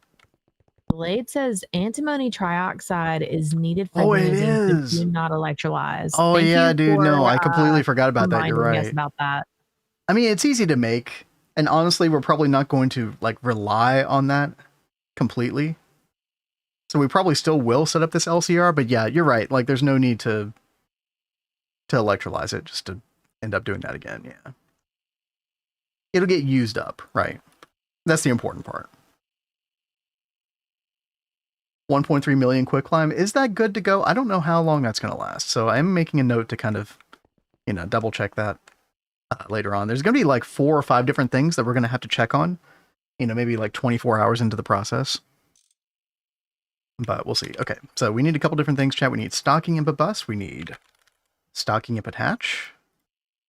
And then we're going to have output bus, because we can just let the items flow freely out. And then we're going to have output hatch. And yeah, we'll use the UV one again. Gotta go up here. Go ahead and whitelist that for, yep, Naq emulsion. Oops. And then I accidentally broke it again. Okay. Oh, baby. Yeah, that's fine. We're fine. Okay, output bus goes there. Stocking input hatch, we put the quicklime in here. All right. And then stocking input hatch, we put the Naq emulsion. There we go. And then we need a fluid storage bus on the final product, extract only, although that's not really necessary because you can't insert into an output hatch, but I like to do that anyway, just to be safe. And then we click this on, nothing happens. Probably because we forgot our circuit. Circuit 4, right? Yeah. Dude, did it just one tick? It just one ticked that, dude. Okay. Apparently MCR was overkill. Okay. Cool. Well, that's awesome. Yeah. Blade says input separation. No, thankfully not, yeah. Naq emulsion. There we go. Overkill understatement. Yeah, true. We're playing with twist space, right? That's what we do over here. All right. So, final little thing we have going on here, chat. We've already done the distillation part. All we need to do is centrifuge. And I think I already have all the hatches and stuff we need over here for this. Yeah. We're basically good to go. I've got output hatches and output buses underneath, or basically above them, for each of these quad centrifuges. And those are connected via the automatic snips. So I think all I need to do literally is this. Now, I just realized I don't have the program circuit for this. And probably the easiest way to take care of this is just going to be like this. Just use some input buses. This is actually going to be quicker than making the program circuits, maybe. This should work, I think.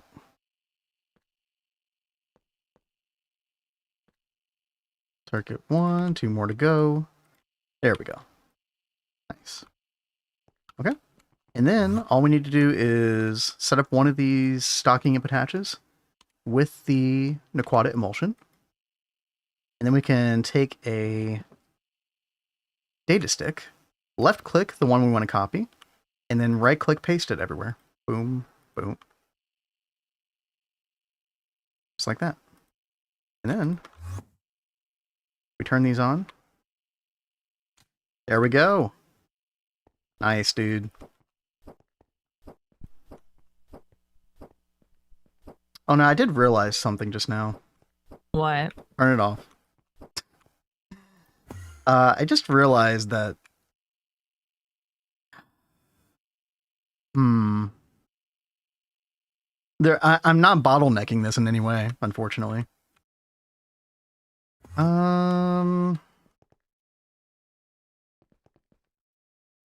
It would have been better to have like individual output hatches. Oh, let me think about this for a second, chat. How much fluid would like a 1K fluid storage cell hold? Does anybody know?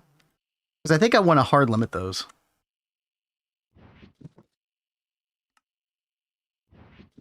Let's see. Yeah, over here. We'll hard limit with a super tank, right? 64 million, that's a lot, but I just want to hard limit it in some way. So that is going to give us NaqFuel solution, right? 200,000 buckets. That's probably enough for, you know, well,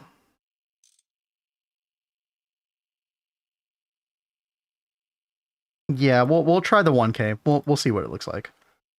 Yeah, thank you, chat. Thank you. Yeah, Rexy and Dyron, I appreciate it.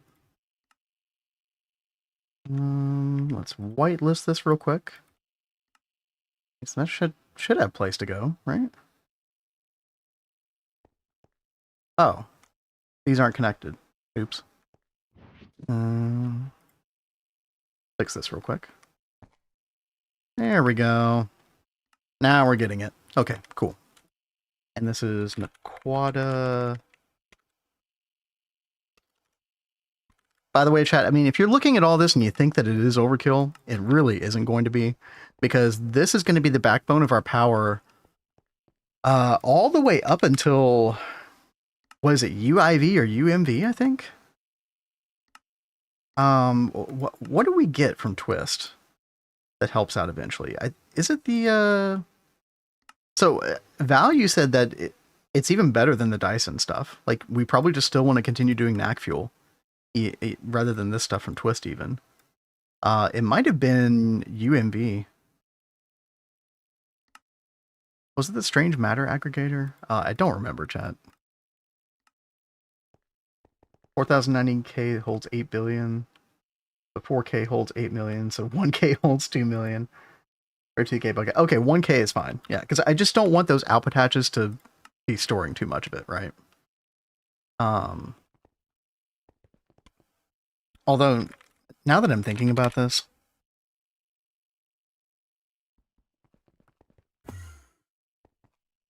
this is really annoying, actually, but... Oh, this is super annoying. Okay, we have to change the way we do all of this. Okay. we're tearing all this down. I don't know what I was thinking when I set this up, honestly. I think this was like pretty early on in the process.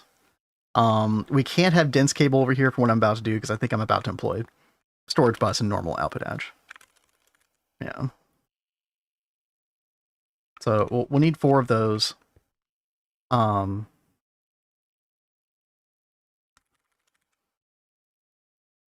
then I need some output buses. Kat, I'm gonna throw it over to you real quick. Like, how are you doing? You want to walk us through what you're getting into right now? I am just working on setting this up still. Who knows if I'm doing it right? I'm trying to copy what we were doing on some of these others, but I know it's going to be slightly different because we don't need the radio hatch. Well, hold on. Wait, what are you trying to automate exactly? The E. coli bacteria fluid. I think you could just. I don't think you need to do. I think just one bacterial vat by itself should be more than enough.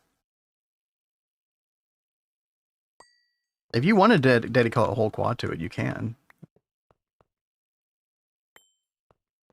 I've almost got this thing done. Let's just go ahead and Okay. we'll just stick to it. All right. I got to figure out how much I want to put on here to level emit. Boop, boop, boo.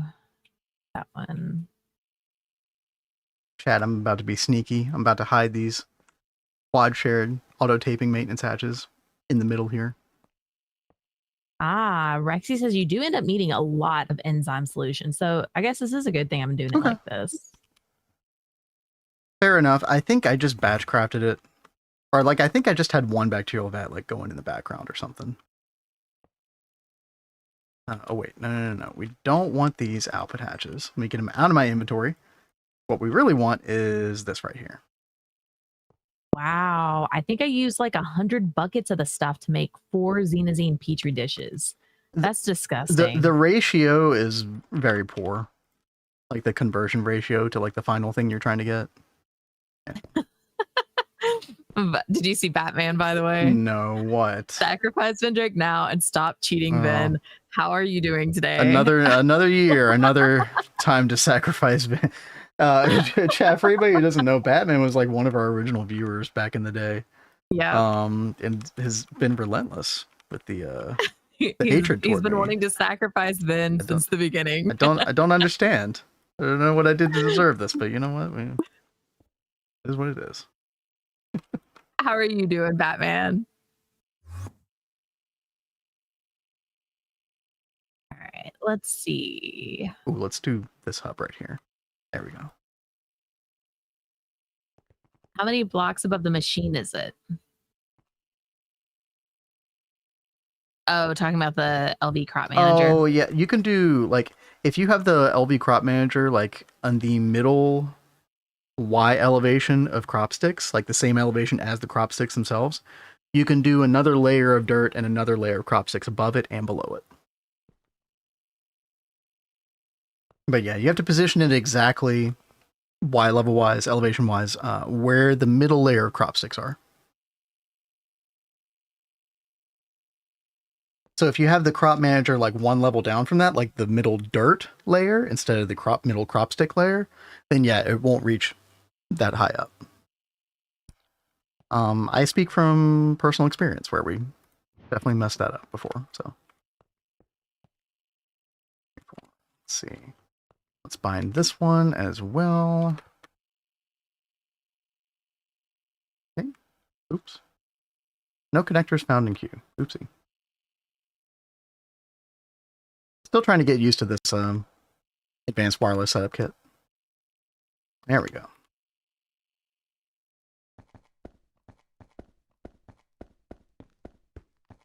All right, connect all that up. Those are our output buses. And 1, 2, 3, 4, 5, 6. And then 6 channels over here. Yeah, I had to take the dense cable out, chat, because this fluid storage bus would not fit on the dense cable. Very sad. How is it incomplete? Okay. I think we're good. So now we're limited, like we wanted to be before. So, I'll go back and turn these on again. Which also means that we're not going to need this on fluid storage long term. What I'm going to do, chat, is I'm going to have this on -1000 extract only. And that way it just uses this stuff up. And then from now on, our Naquata solution will just be locally stored in those output hatches over here. And then after this, we can turn on the distillation tower, the twist distillation tower. I've definitely been wanting to do. I'm very curious to see how quick that thing is. Dude, Get all these on. what? The hoot nanny. This is not wanting to accept my structure. What energy hatch do you have? Oh, you know what's so funny? I didn't hook up power. That's probably what it is. Yeah. If it doesn't have energy hatches, it's not happy. I mean, so yeah. what in the world? So focused on everything else, I forgot the energy hatches. Hey, listen, that happens all the time.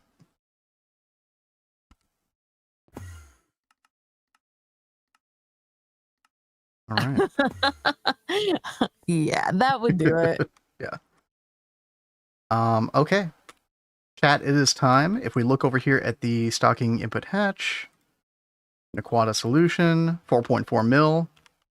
Moment of truth, because I don't know if this is the way you program this thing or not. I've never used a distillation tower where order didn't matter, seemingly. So let's turn it on. Let's see what happens. Batman says, Oh, I think it's you done. should play a different mod pack after completing Greg Tech New Horizons again. So you guys don't get bored of Greg Tech New Horizons. Play it over again. We always play with like a new twist to it, kind of like we did on this one. We can't, unfortunately, stay away from Greg. It has its fangs in us. But we will be doing a community run when we get to like the waiting room portion of this. That'll be a different pack. So that'll be like our break, I guess. What's happening? I'm so what sorry, Kat. do? We have an emergency here of sorts. So it looks like it's crafting. It can, yeah. So we're on void mode, void nothing. This stuff crafts, like you saw that just pop up there. But then we go over to our output hatches, and there's nothing. We just voided like 4 million Naquata solution, probably more than that. Nice. Holy crap! Yeah, that's not cool. Why no work key? What is the problem? Do I actually need these in a particular order? The output hatches are pointing into interfaces. Oh. Chat, I'm a dingus. I forgot I already set up store. Okay, never mind. Never mind. No, everything is working perfectly. Dingus mode activated for a second there. By the way, chat, that is insanely fast. That is so good. That is so freaking good. Like, to have that much light and heavy Naquata fuel that quickly is insane. And for anybody who doesn't know, the stuff that we're trying to make, the final thing, which is made in this Naquata fuel refinery, kind of like a fusion ring shape, heavy and light Naquata fuel, like these are vital to the process. We have everything we need. We are good to go. Yeah, so the one thing that I haven't done yet, which I definitely want to do, yeah, probably right. I'm just trying to think about where I want to put this stuff. We don't need this anymore, by the way. So that's donezo. I guess we could just put it right here. Yeah, we want somewhere to store our Naq fuel, but you know what? I mean, honestly, I probably just want to keep making this stuff, right? Because it'd be really nice to have a backlog of Naquata fuel. So I think we're going to get a 4096K storage. We could go bigger. I'm just going to do, 4,000 for now. And then we're going to set that to Naquata-based liquid fuel Mark III. And then we're going to be done. We're going to have it. And then we can start programming our LNRs, our large Naquata reactors for this. Which, while we're waiting on that, chat, there's power outages, by the way, Kat. Are you okay over there? It's because I put the things in and Redstone's trying to turn the machine on, but they don't have the power. Okay, gotcha. Power to the hatch yet. Everything's under control. Yeah, what kind of rocket ship? Well, we have the space elevator, so basically tier 8. We have everything but the mothership, which is kind of considered tier 9, in a way. Working so well, he thinks it isn't working. That is exactly what happened, yeah. So chat, we're going to put the Naquata fuel in all 10 of these. There are several other things that we have to add to it at the same time. So like a couple other little preparations we have to make, but basically we're very close to getting power running for this, which is going to be so good. Let's see. There's our cell. Perfect. All right, let's go ahead and get the ball rolling on this NaqFuel-based liquid fuel Mark III. We'll pop that in here. And then the coup de grace, chat. This is the moment. Come over here. Let's double check, make sure that we have everything stocked correctly. I'm just going to update these. Yep, 7.8 mil, 3.9 mil. Awesome. Okay. We're giving this UHV 16 amp. We could beef that up a little bit later. In fact, I put a 96 amp cable there, so we could beef that up a little bit later. But time being, boom, there it is, chat. 80 liters per second. Now, my understanding is that, so I mean, you're kind of hard locked at a particular speed for this, aren't you? I have a spreadsheet that I want to pull up real quick. I know, another spreadsheet, right? That is for NaqFuel fuel. Take a look at this real quick. It's a very small spreadsheet. So we're using the worst recipe for Naq 3. We're using molten atomic separation catalyst and cryothium. And so one refinery, oh, this says 40 per second. Per second production, 40.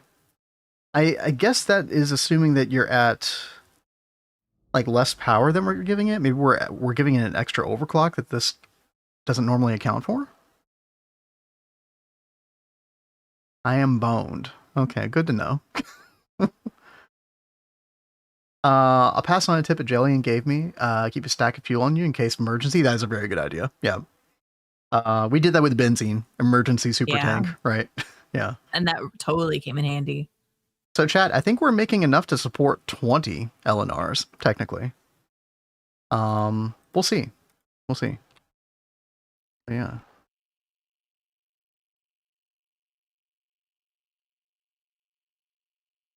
Doesn't overclock with the correct tier coils?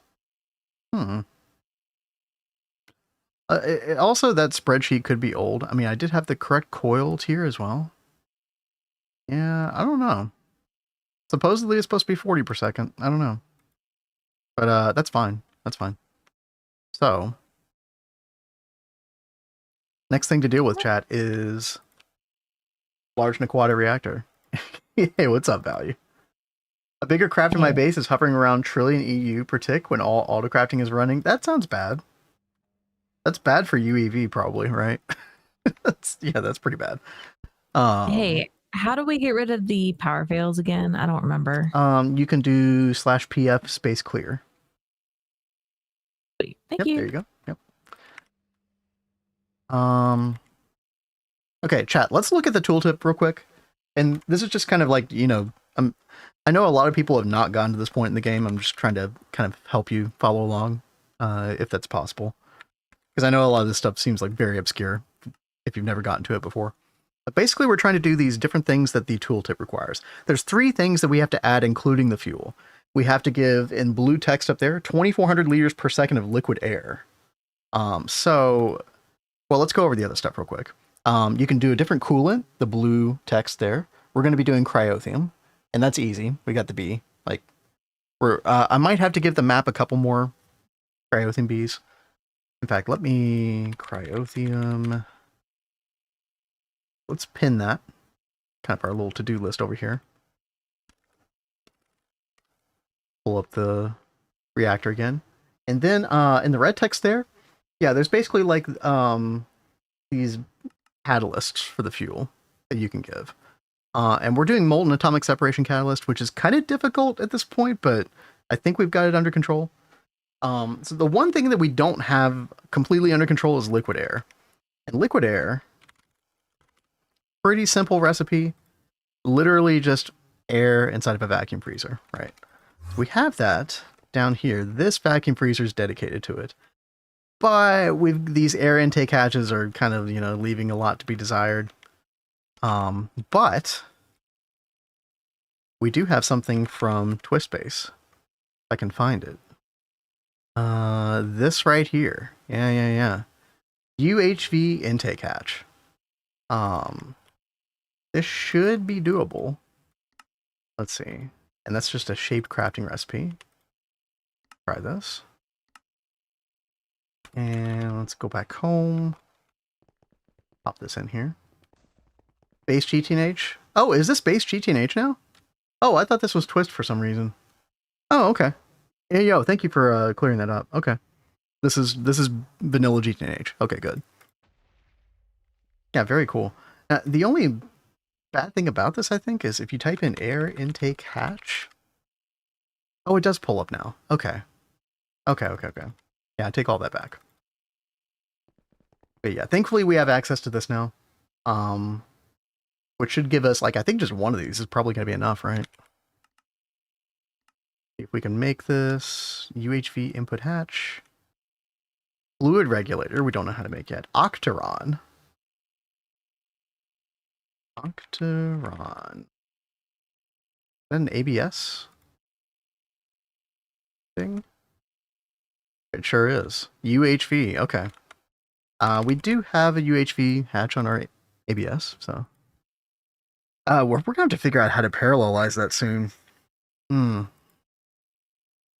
billion per second? Okay, yeah, it's probably overkill for now, but we'll go ahead and make it, because why not?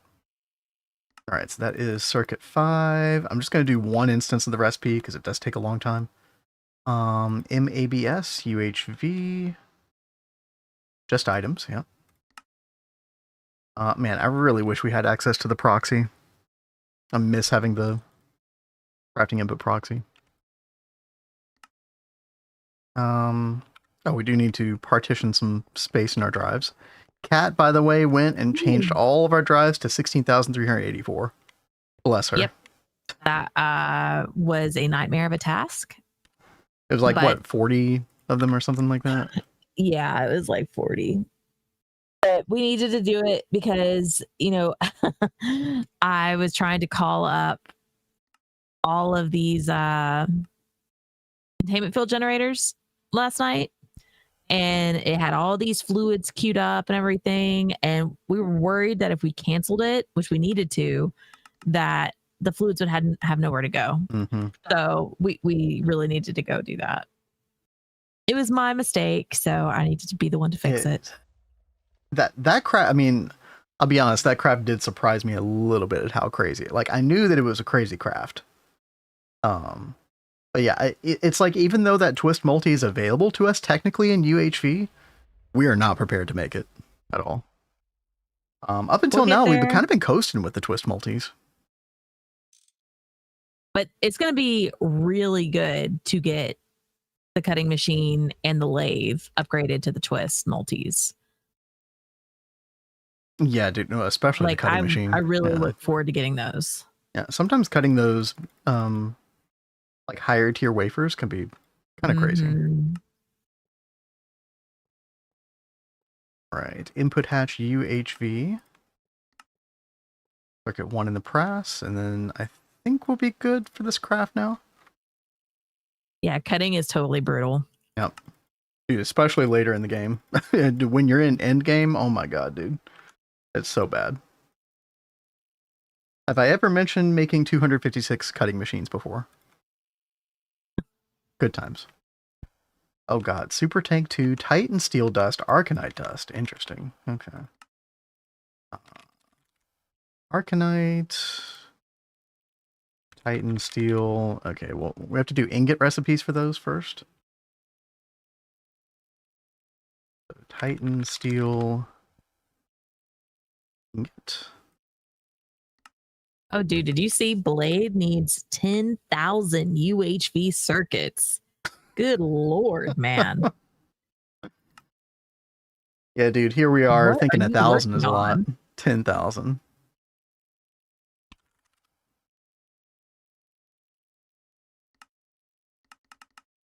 Yeah, chat, some of us are playing very different games here. I don't know if you noticed.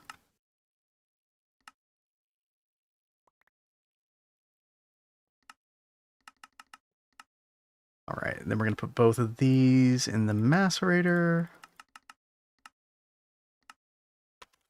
Sticking with kind of small quantities on those for now. We'll beef all that up. Famous last words. And then Super Tank 2 and Pattern Terminal. Extreme Fusion. Extreme. What kind of sorcery is that? That is cool that they have like a better version of the compact fusion. Mm-hmm. Okay, chat. No. One more craft. Yeah, we'll do the assembler version of it.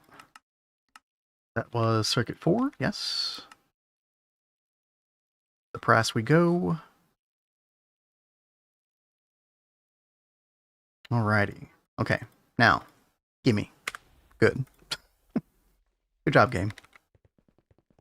584 compact fusion coils. Yeah, that's yeah, that's kind of rough. that's a lot of those control. Dude, just making one of those controllers is insane. What the hell? Might be able to mix them into dust directly. Oh, I didn't notice that until now. Oh, you were totally right. All right, we'll fix that in post. Thank you, Rexy. Yeah, you're totally right, dude. I don't know what I was thinking. Rexy is always looking out. Yeah, you definitely don't want to smelt those dusts, right? That's kind of the catch, but yeah. And yeah, mixing's definitely quicker. Yeah. All right, we'll fix that. After the craft. Oh, it's already done with that stuff anyway. Actually, didn't take that long. Oh, the Octaron, but actually, how long is that Octaron taking? 50 seconds? It could be worse. Yeah, chat, I have a bit of a conundrum because I do definitely want to, like, do multiple MABS, the Mega Alloy Blast Melter, but I'm kind of unsure how to parallelize it. I mean, I think, at least for the item-only portions, I could definitely do, like, assuming there are no recipe conflicts between any of these, that would be my assumption. We could do like advanced stocking, like different subnet for each one of these, basically. If you don't forget to fix it, well, that's why I pinned it. I have a little to-do list over here, chat, on this portion. In fact, we can kind of get rid of some of these other pins here. Yeah, let's get rid of some of this stuff. And then atmospheric intake hatch, we're literally about to do right now. Mining drone we already took care of, but I do want to check for Nequadria. That's the one thing. In fact,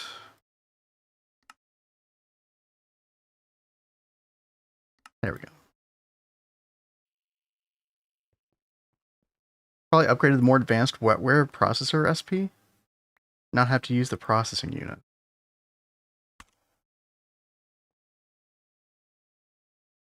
Are you talking about the sock recipe? Maybe. Because a lot of times it's not a computing problem, like a crafting problem, so much as like a material problem. In our weird case. Yeah, you're talking about this one right here. Yeah, you have to use the living crystal chips as opposed to the other stuff, right? Maybe. I'll pin that as well. We'll take a look at that. I mean, we can definitely afford the cosmic neutronium at this point.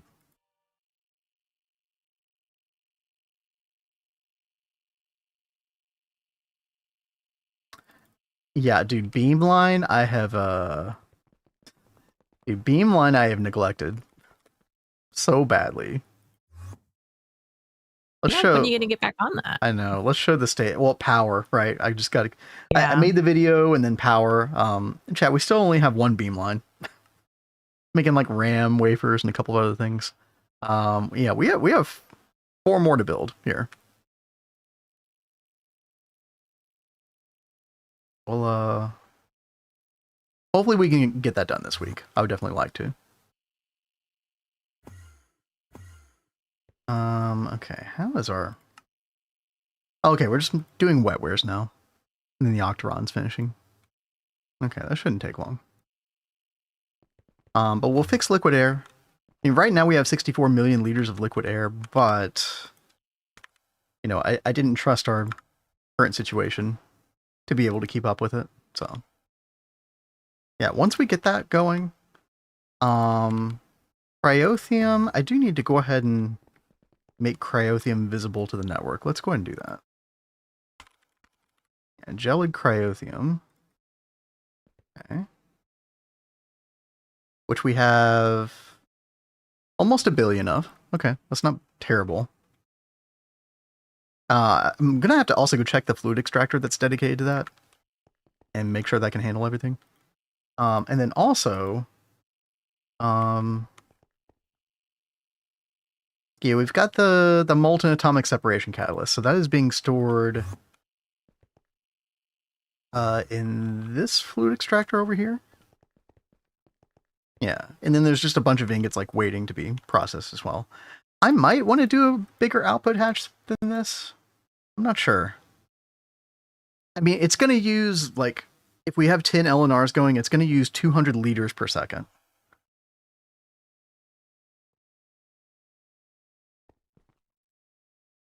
I should do it right now. Yeah, I really should. Let's at least bump this up to 512. 512 sounds a little bit more comfortable. And we'll get, let's turn this off. We'll get a fluid cell.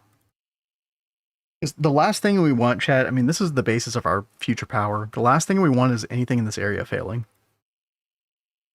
Is AK bauxite, 6K ilmenite enough to start EV? Oh, yeah. Yeah. Definitely. I'd say you're in really good shape. You know, just make sure that you're doing the bauxite slurry. And then with ilmenite, if you have that much bauxite and you set up bauxite slurry for rutile dust, you can save your ilmenite ore, your crushed ore.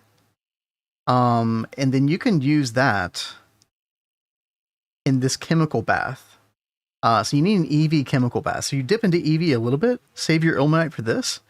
You get 2 rutile dust per 1 crushed ilmenite. Plus you get the ilmenite slag, which is really good stuff. Yeah, that's the idea. Yeah. So you'll be in good shape. 100%. All right, chat, let me grab this. I'm gonna put a different fluid hatch here. And there we go. And if I turn this back on, boom, we're making more very quickly as well. Okay. Yeah, I feel a little bit better about that now, because that is definitely going to be part of the lifeblood of our whole, you know, operation. The only thing I worry about is that the vacuum freezer is not up to task, but hopefully this is going to be okay. We'll see.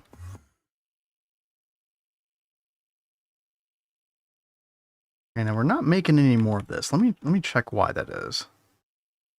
We're not making any more high density uranium. Interesting.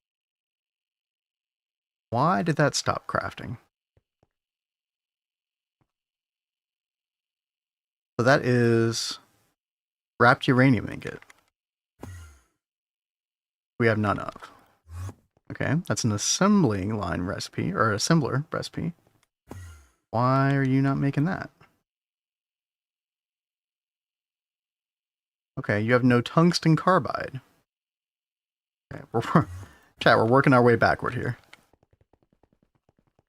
Okay, why no tungsten carbide? No ingot. Okay. Why no ingot? You have ingot. What? Device missing channel. Oh, uh-oh. Oh. That. Let's rebind this. I guess one of the hubs here was full. Yeah, it's probably this one right here. Okay. Okay, there we go. Thing has happened. Now we're doing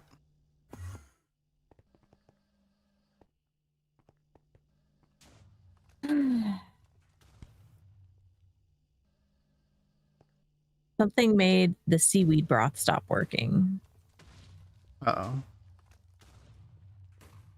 Oh, well, no. It is like level maintained, or fluid, or like level emitted, to only turn on if we don't have enough T-SETI, the seaweed. Yeah, so it always keep. Oh no, we don't have any left. Wait. Why is that? Okay. That's what got me looking, because I saw all of these were off and I was like, why are these off? Okay.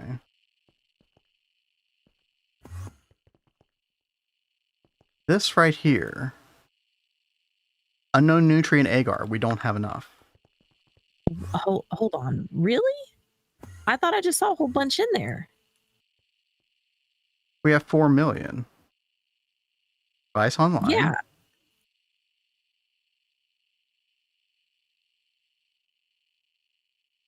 That's part of main network, right?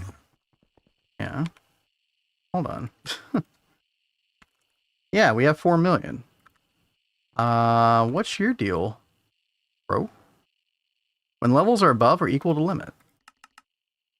Why is that off, chat? That makes no sense. Unknown nutrient agar. I mean, look, we can, you know, re-whitelist this stuff, I guess. I don't know. Okay, well, it's turning back on, but it's not actually working right now, Cat.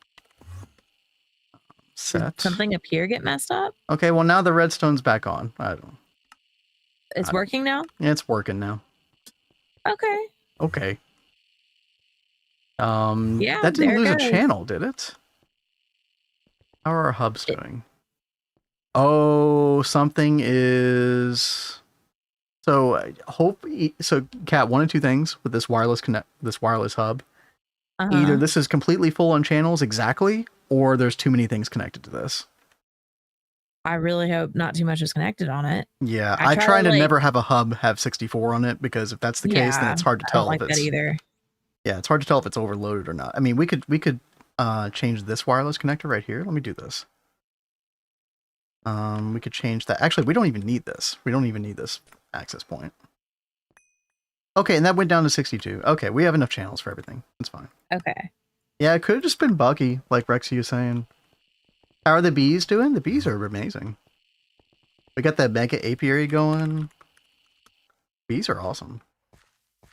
I am probably going to make some more of those cryo-themed bees, although let's see how many we have right now.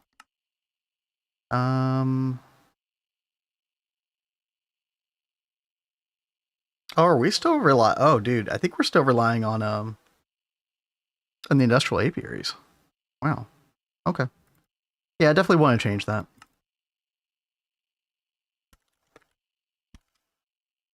So wireless hub is something that got added in 2.8, and the nice thing about it is, let me go back over there to them. Yeah, so the nice thing about it is that before, if you wanted to hook up, like, this is like a source of 32 channels, basically. Like, we have this connected to this area of our base, which basically has each one of these has a P2P with 32 channels on it. So that's how we're getting our 32 channels to the wireless hub. And that's just a normal wireless connection.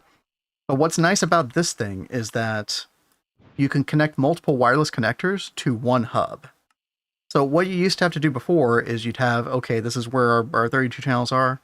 You'd have to like place one of these for each wireless point, you know, have one here, you know, connect this one over here, etc. So you'd have to daisy chain the source of your channels. But now you can just connect multiple of these to one. Those are so good. You know, which is really, it's kind of hard to see, chat, but you can see like multiple spider webs going out from one hub, right? Was the final bee in the quest book? I don't even know. I mean, I don't think there is a final bee, really.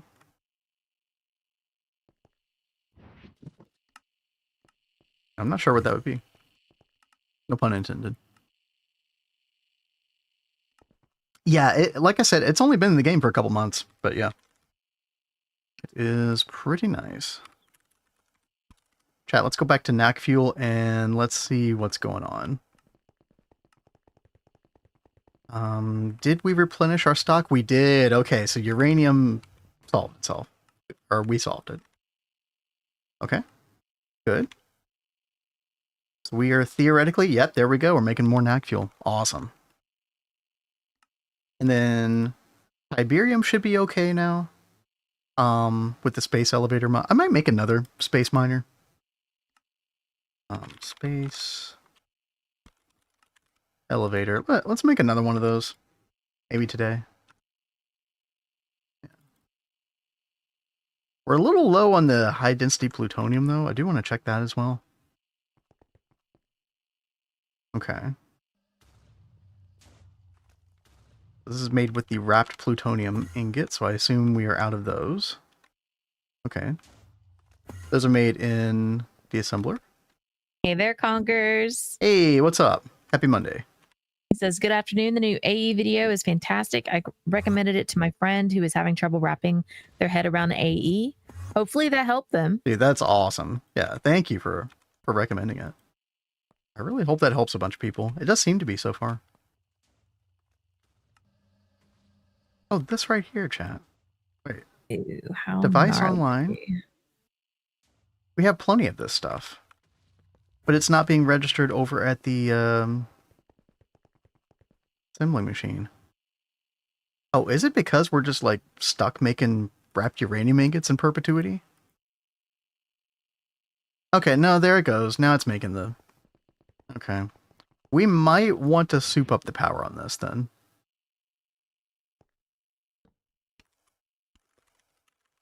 Yeah, that definitely noteworthy. I think we're doing 64 amp UV right now.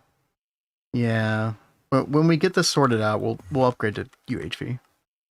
Yeah, so I knew that I would need the precise assembler. Yeah, I just forgot how slow that is. Uranium, I barely know her. That's a bit of a stretch. We'll allow it. We'll allow it. All right, chat. Our air intake hatch should be done. It is not done. Why is it not done?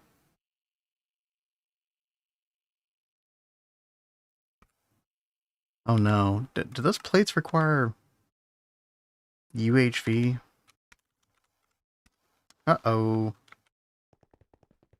Uh-oh. Uh-oh. Okay. What's going on? We need our fluid solidifier be UHV. Ooh. Ooh, yeah. Okay. Let's order 64 amp dynamo hatch. Yeah, let's get this done. This right here. Okay. Gotta be careful because I know that's gonna take up like we're only delivering. Oh god, we're only delivering 1024 amp ZPM. That's not gonna work. That's not gonna work at all. Let's upgrade that to UV 4096, which means I'm gonna need to make another one of each of these, but that's fine. Yeah. Okay. We'll upgrade our target hatch first. It's a higher tier power. Okay. Then we'll upgrade this source. Hey there, Avi. How you doing? Hey, what's up? Happy Monday. How's it going? Okay. And then we're going to need a bunch of superconductor. Yeah, for Abby, anybody else just joining, we are very close to getting power going. Done a lot of work on the Naq Fuel today. I just need this freaking air intake hatch, man. Octaron. Not what I expected to be the problem. We're going to fix it. The laser's not... Oh, they do. They do. So here's my... Well, being overamped by a lower tier power, I don't think is ever really an issue. Maybe if the amperage differential was really huge. But my general philosophy when like replacing these is that, you know, if I'm upgrading from ZPM 1024 to UV 4096, upgrade the target first. And then go upgrade the source. Now, ideally, you upgrade both, and then you don't connect them with the infinite spray can until both are in place, right? That would be the safest way to do it. Hope it doesn't blow. No explosions. Okay, I already got that out of my system. It was literally January 1st. We had an explosion. Okay, I say we. I meant I. Yes, it was all you. But we're good now. We're good. Got it out of our system. All right, here is our... See, I'm actually going to wait. Oh, we need some wet wares, unfortunately. Okay. we'll have to wait a minute on this. While we are waiting on that, chat, I think we could do something else here real quick. We can come over here. We can start kind of figuring out what our hatch situation is going to be for all these. Yeah, let me look this up real quick. Make sure I know where everything goes. Yeah, everything can just go anywhere on the bottom, right? So we can do like all of our laser source hatches.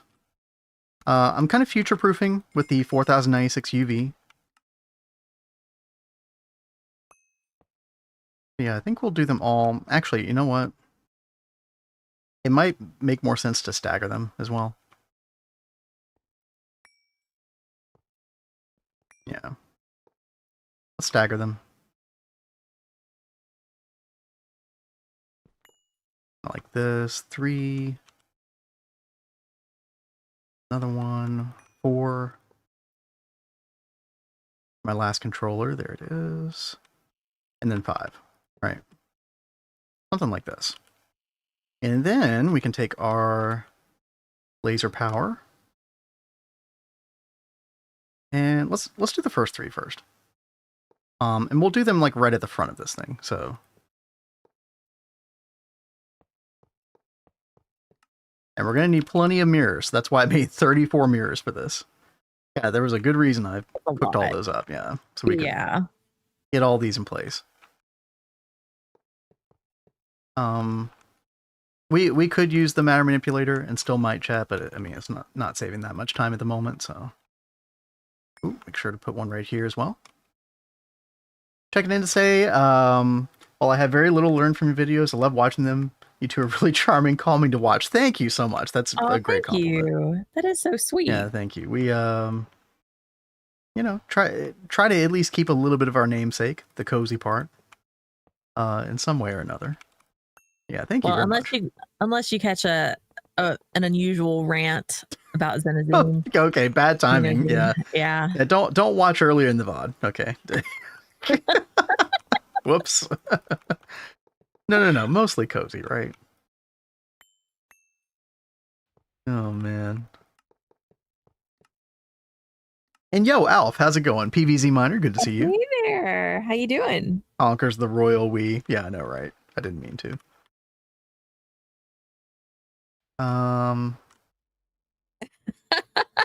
Blade. So you doing it wrong then. It's when you make a mistake, it's we, but when Cat is, she made a mistake.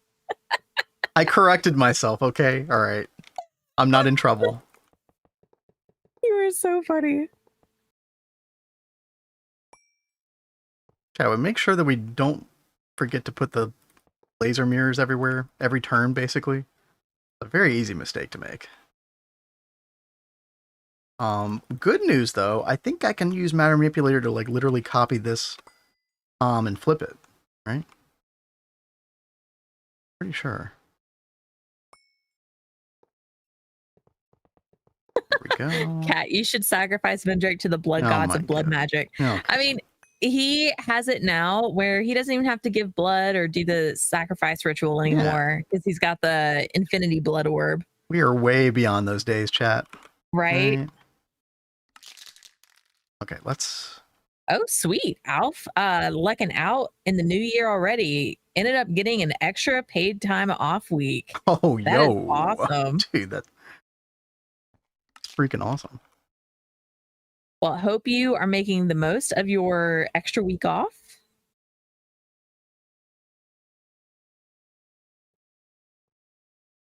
I should have colored these down as I place them, chat. This is a little bit awkward, but it's fine.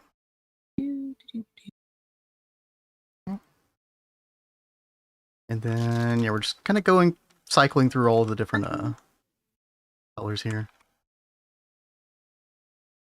Blue. Steady. And then purple. Cat's favorite.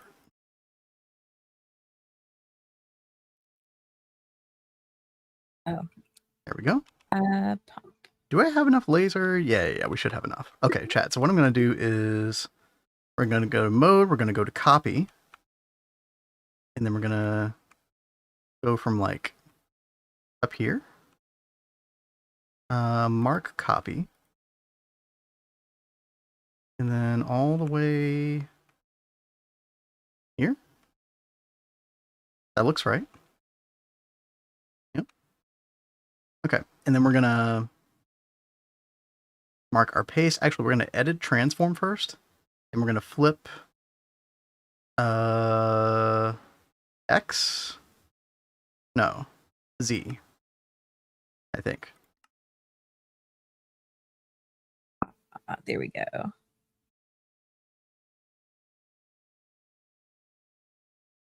Just so you know, babe, you set this up earlier, the T-SETI fluid stuff. I've put a P2P on the tank. Okay. That's going over to this centrifuge to make the liquid DNA. Okay. No, that's awesome. That's good. Yeah, did I do this? I don't think I did this right. Nope. It was over one too far. Oops. Ow. Stupid matter The chapters manipulator. do make such a big change on that type of video.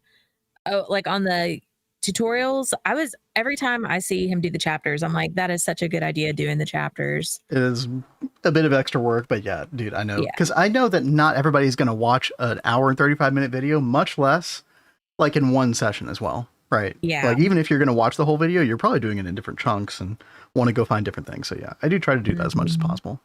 Yeah, thank you for noticing. Okay. There we go, chat. And boom. And I missed his first comment. He said, good AE2 video. Yeah, Little long, thank you. but well documented. Yeah. It was very difficult to, I mean, with the style that I do for tutorial videos, which is very like hands-on, I'm trying to show as much as I can, you know, as I'm talking. Very difficult to get that under an hour for how much needed to be covered. But I definitely want to do shorter form content in the future. That's my goal.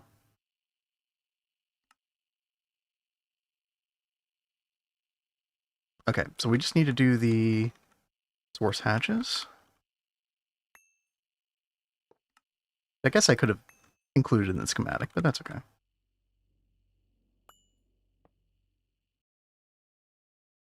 And these UV 4096, I mean, how much power is that, chat? That's 4096 times 524288. That's 2.147 billion. And I'm pretty sure each of these is only making 400 million. I guess the question, when we go to Naq fuel, this might actually not be enough, technically. I don't know. We'll figure it out. It shouldn't be the biggest deal in the world. So.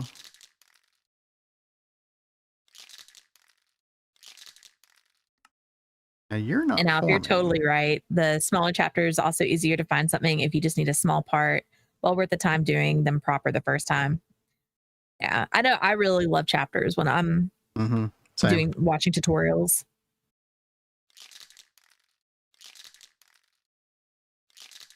Honker says, I think the hands-on part is what was missing from other AE2 videos. That's what makes it so good for new players. When I started doing tutorial videos, that was very intentional. Yeah. Because that was something I was even telling Ben last night was, you know, when I watch tutorials and people will do them different, where like they'll do the B-roll footage and then they'll come in after and do voiceovers and stuff. And yeah, like I think that is a really nice style and looks really good in a lot of cases. But if I do not know what I'm doing at all and I watch a tutorial video that does that, I'm like, well, wait, how did we get here? Like I'm the type that's so visual, and I try to watch the step by step. And if they skip ahead or skip a step that in that moment they probably don't think is that big of a deal, I will get so lost. Yeah. And like, and that's the goal, right? Like, you know, people are making different types of tutorials for different types of people, different people who learn differently, right? So exactly. I saw a gap and wanted to fill it. Out of context line. Good job, Vendrake. Let's go. Guess we got to go back to not bacterial hell. Don't take me there. Twist cave. There we go. Good job. Yeah, thank you. What's up, Bolin? Hope you're having a good afternoon. Hey there, Bolin. Right here, right? Yeah. Okay. And then let's get some... We've already got the 2 XUVHV superconductor. Perfect. Cat... yeah, thanks, Blade. Yeah. Brilliant. Cat, I am taking the fluid solidifier offline just for a minute. Okay, that's fine. Sorry, Blade's over here killing me. Yeah.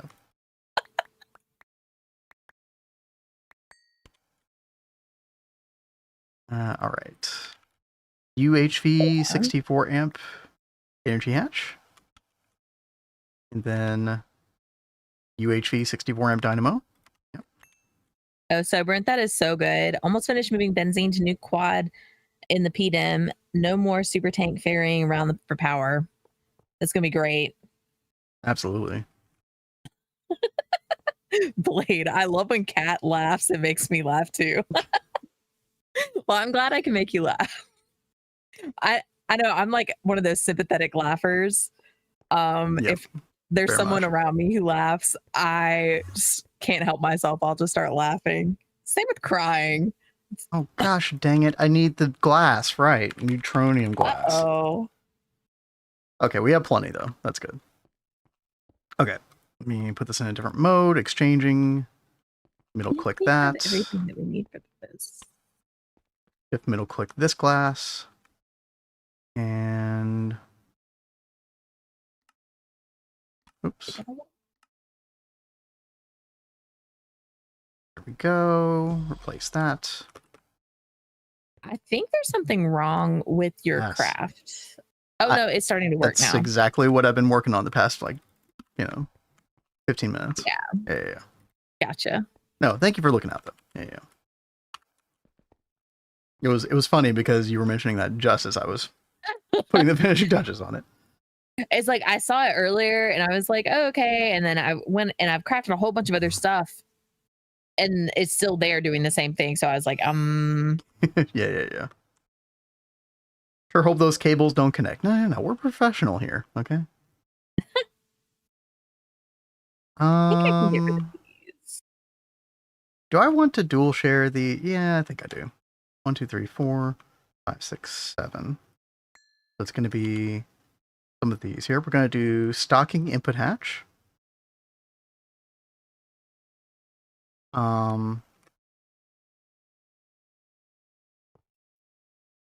Yeah, stocking input hatch. What else do we need? Do we need anything else, chat, for this? I think you just give it a bunch of fluids, right? Liquid air, gel of cryothium, molten atomic separation catalyst, and then the fuel itself. Yeah. Now, some might make an argument that, we shouldn't... Hold on, what is this casing called? Radiation proof. Here we go. Some might make the argument that we might want to use actual manual hatches. Because if you ever have an AE2 power fluctuation, then that means your power is suddenly cutting off, right? Oh, there is an output. True. Thank you. The depleted fuel. Good call. Yeah. I have groups of 2. 3. Hopefully I'm getting the correct slice here. I think we are. Yeah.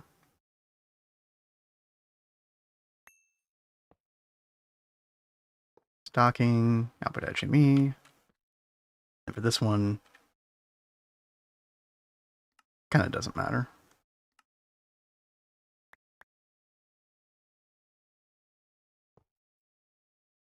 Like that. So we'll just do a bunch of wireless connectors here.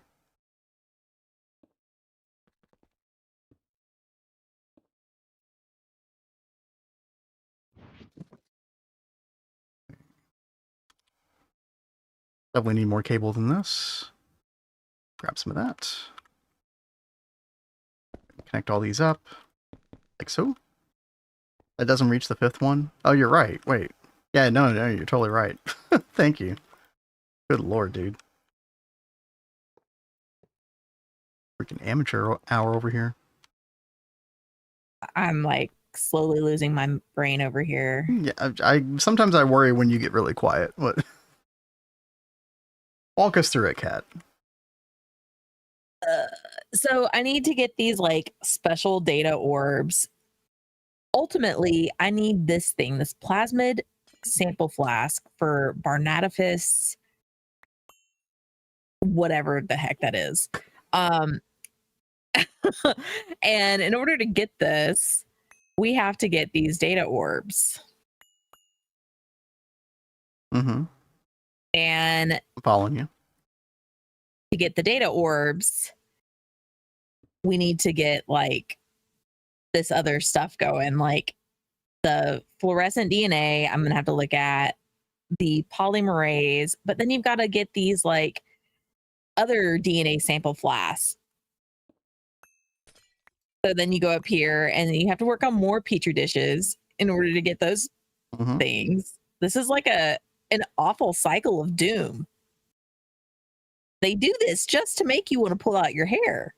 Chat, for those who have followed our stream for a while, you know that I was here at one point in our previous playthrough. And so what I'm experiencing right now isn't like, I wouldn't say it's schadenfreude. I wouldn't say that. I think it is. No, it's something akin to that though. It's something of a like, she gets me now. She understands my plight. Yes. My past pain. Yes. It's actually a more empathetic schadenfreude, you know. Well, you feel more understood now. Exactly. Right? Exactly. This is a thing. This is quite an experience. And again, go watch the clip, because I still hold true to what I said at the beginning of stream. All right, let's see.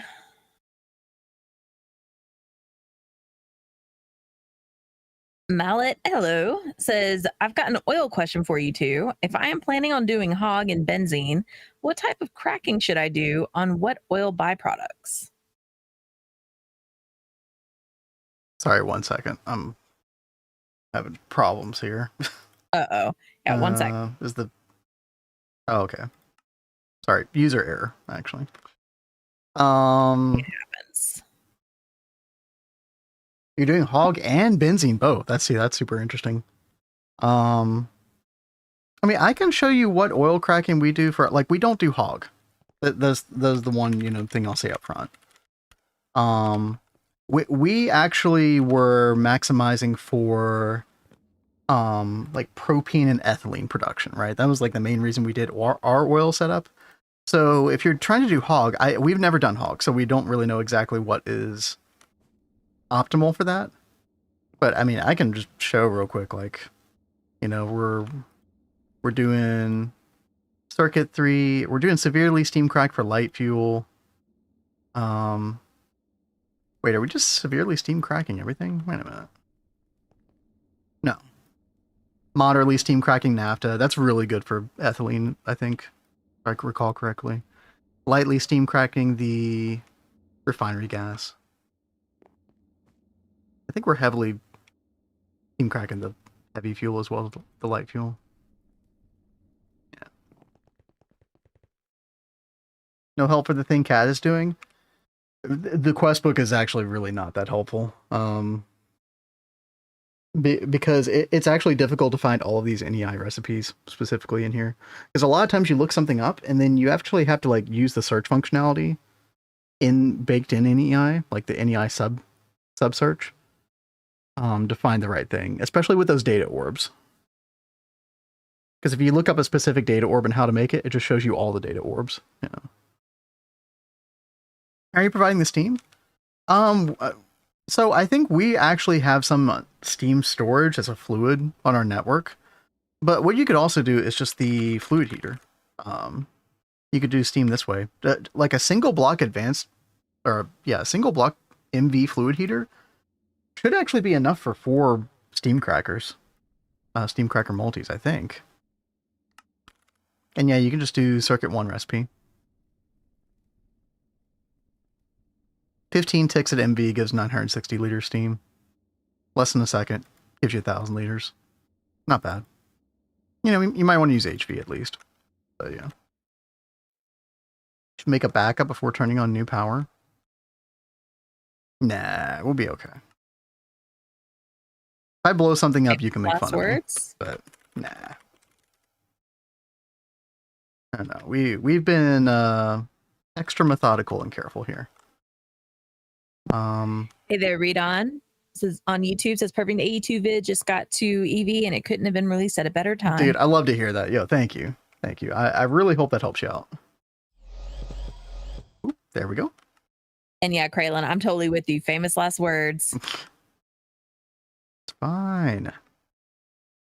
The only thing that's not fine is why this still isn't forming.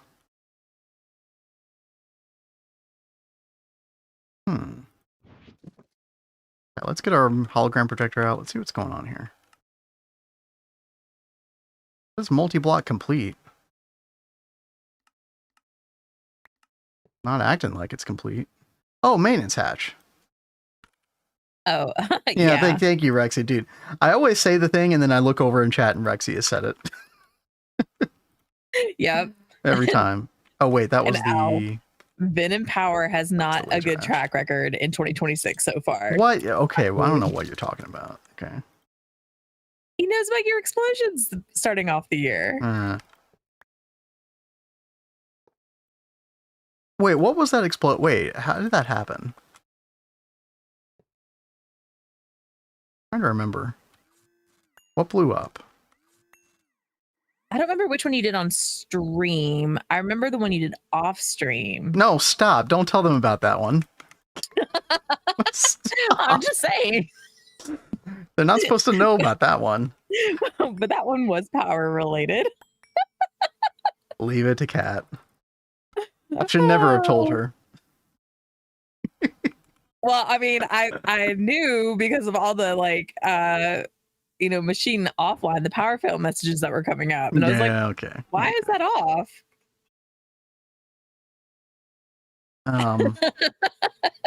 Batman, tell us, Cat. Bolin, tell us about that. He was over here trying to rewire at the temple, which was really awesome. He was going and doing that. We needed UHV in the middle layer for a couple different reasons. One of which was, by the way, carbon. Can I just brag about our carbon dust real quick? 425 million. That is the EIC, or sorry, not the EIC, the EEC with a nitro creeper. Yep, that right there. And then centrifuging the gunpowder into carbon dust. Working really, really well. I think it's over here, isn't it? Oh no, that's yeah, you were literally looking at it. Well, okay.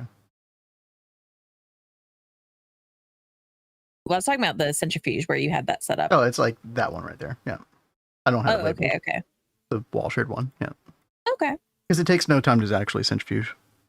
Yeah. Can I brag about my carbon stack too? I mean, do you even need to ask? I mean, you never ask for permission. You just go for it.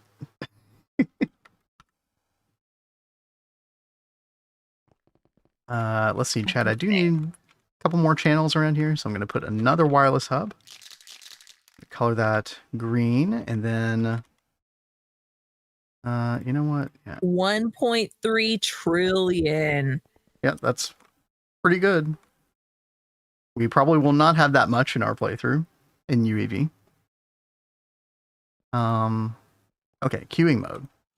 Chat, this is the beautiful thing about the advanced wireless setup kit. We're going to queue up all 6 of these. Like so. And then we're going to change to binding mode. We're going to come back over here to our subnet controller. And 1, 2, 3, 4, 5, 6. Boom. There we go. All those should be connected up now. Let's get our data stick. We're going to come over to the stocking input hatch. And now we're going to put everything in here. Actually, hold on. Before we do that. Rexy says, make sure the LNRs have an off switch. Yes. So, no, we're not going to turn them on quite yet. We're actually going to do we're actually going to hook up to the exact same RS toggle latch that we're using for the lightning spires. Dude, Chad, did y'all just see that 2 billionaire just in 1 second? That's pretty That is crazy. insane. All right. So liquid air should be good. We'll keep a taps on that especially. Because can't things explode if you? Oh, it'll void your fuel. Yeah. That's pretty bad. Hold on. None of these are on, correct? Yeah, none of these should be on. Okay. So we can program this pretty safely. So, liquid air. First things first. Next is atomic catalyst. I just spelled that wrong. Actually, let's do the cryothium next. And then atomic catalyst. Molten atomic separation catalyst. Yep. This is one of the variable things that we might change over time. And then quada based fuel Mk III.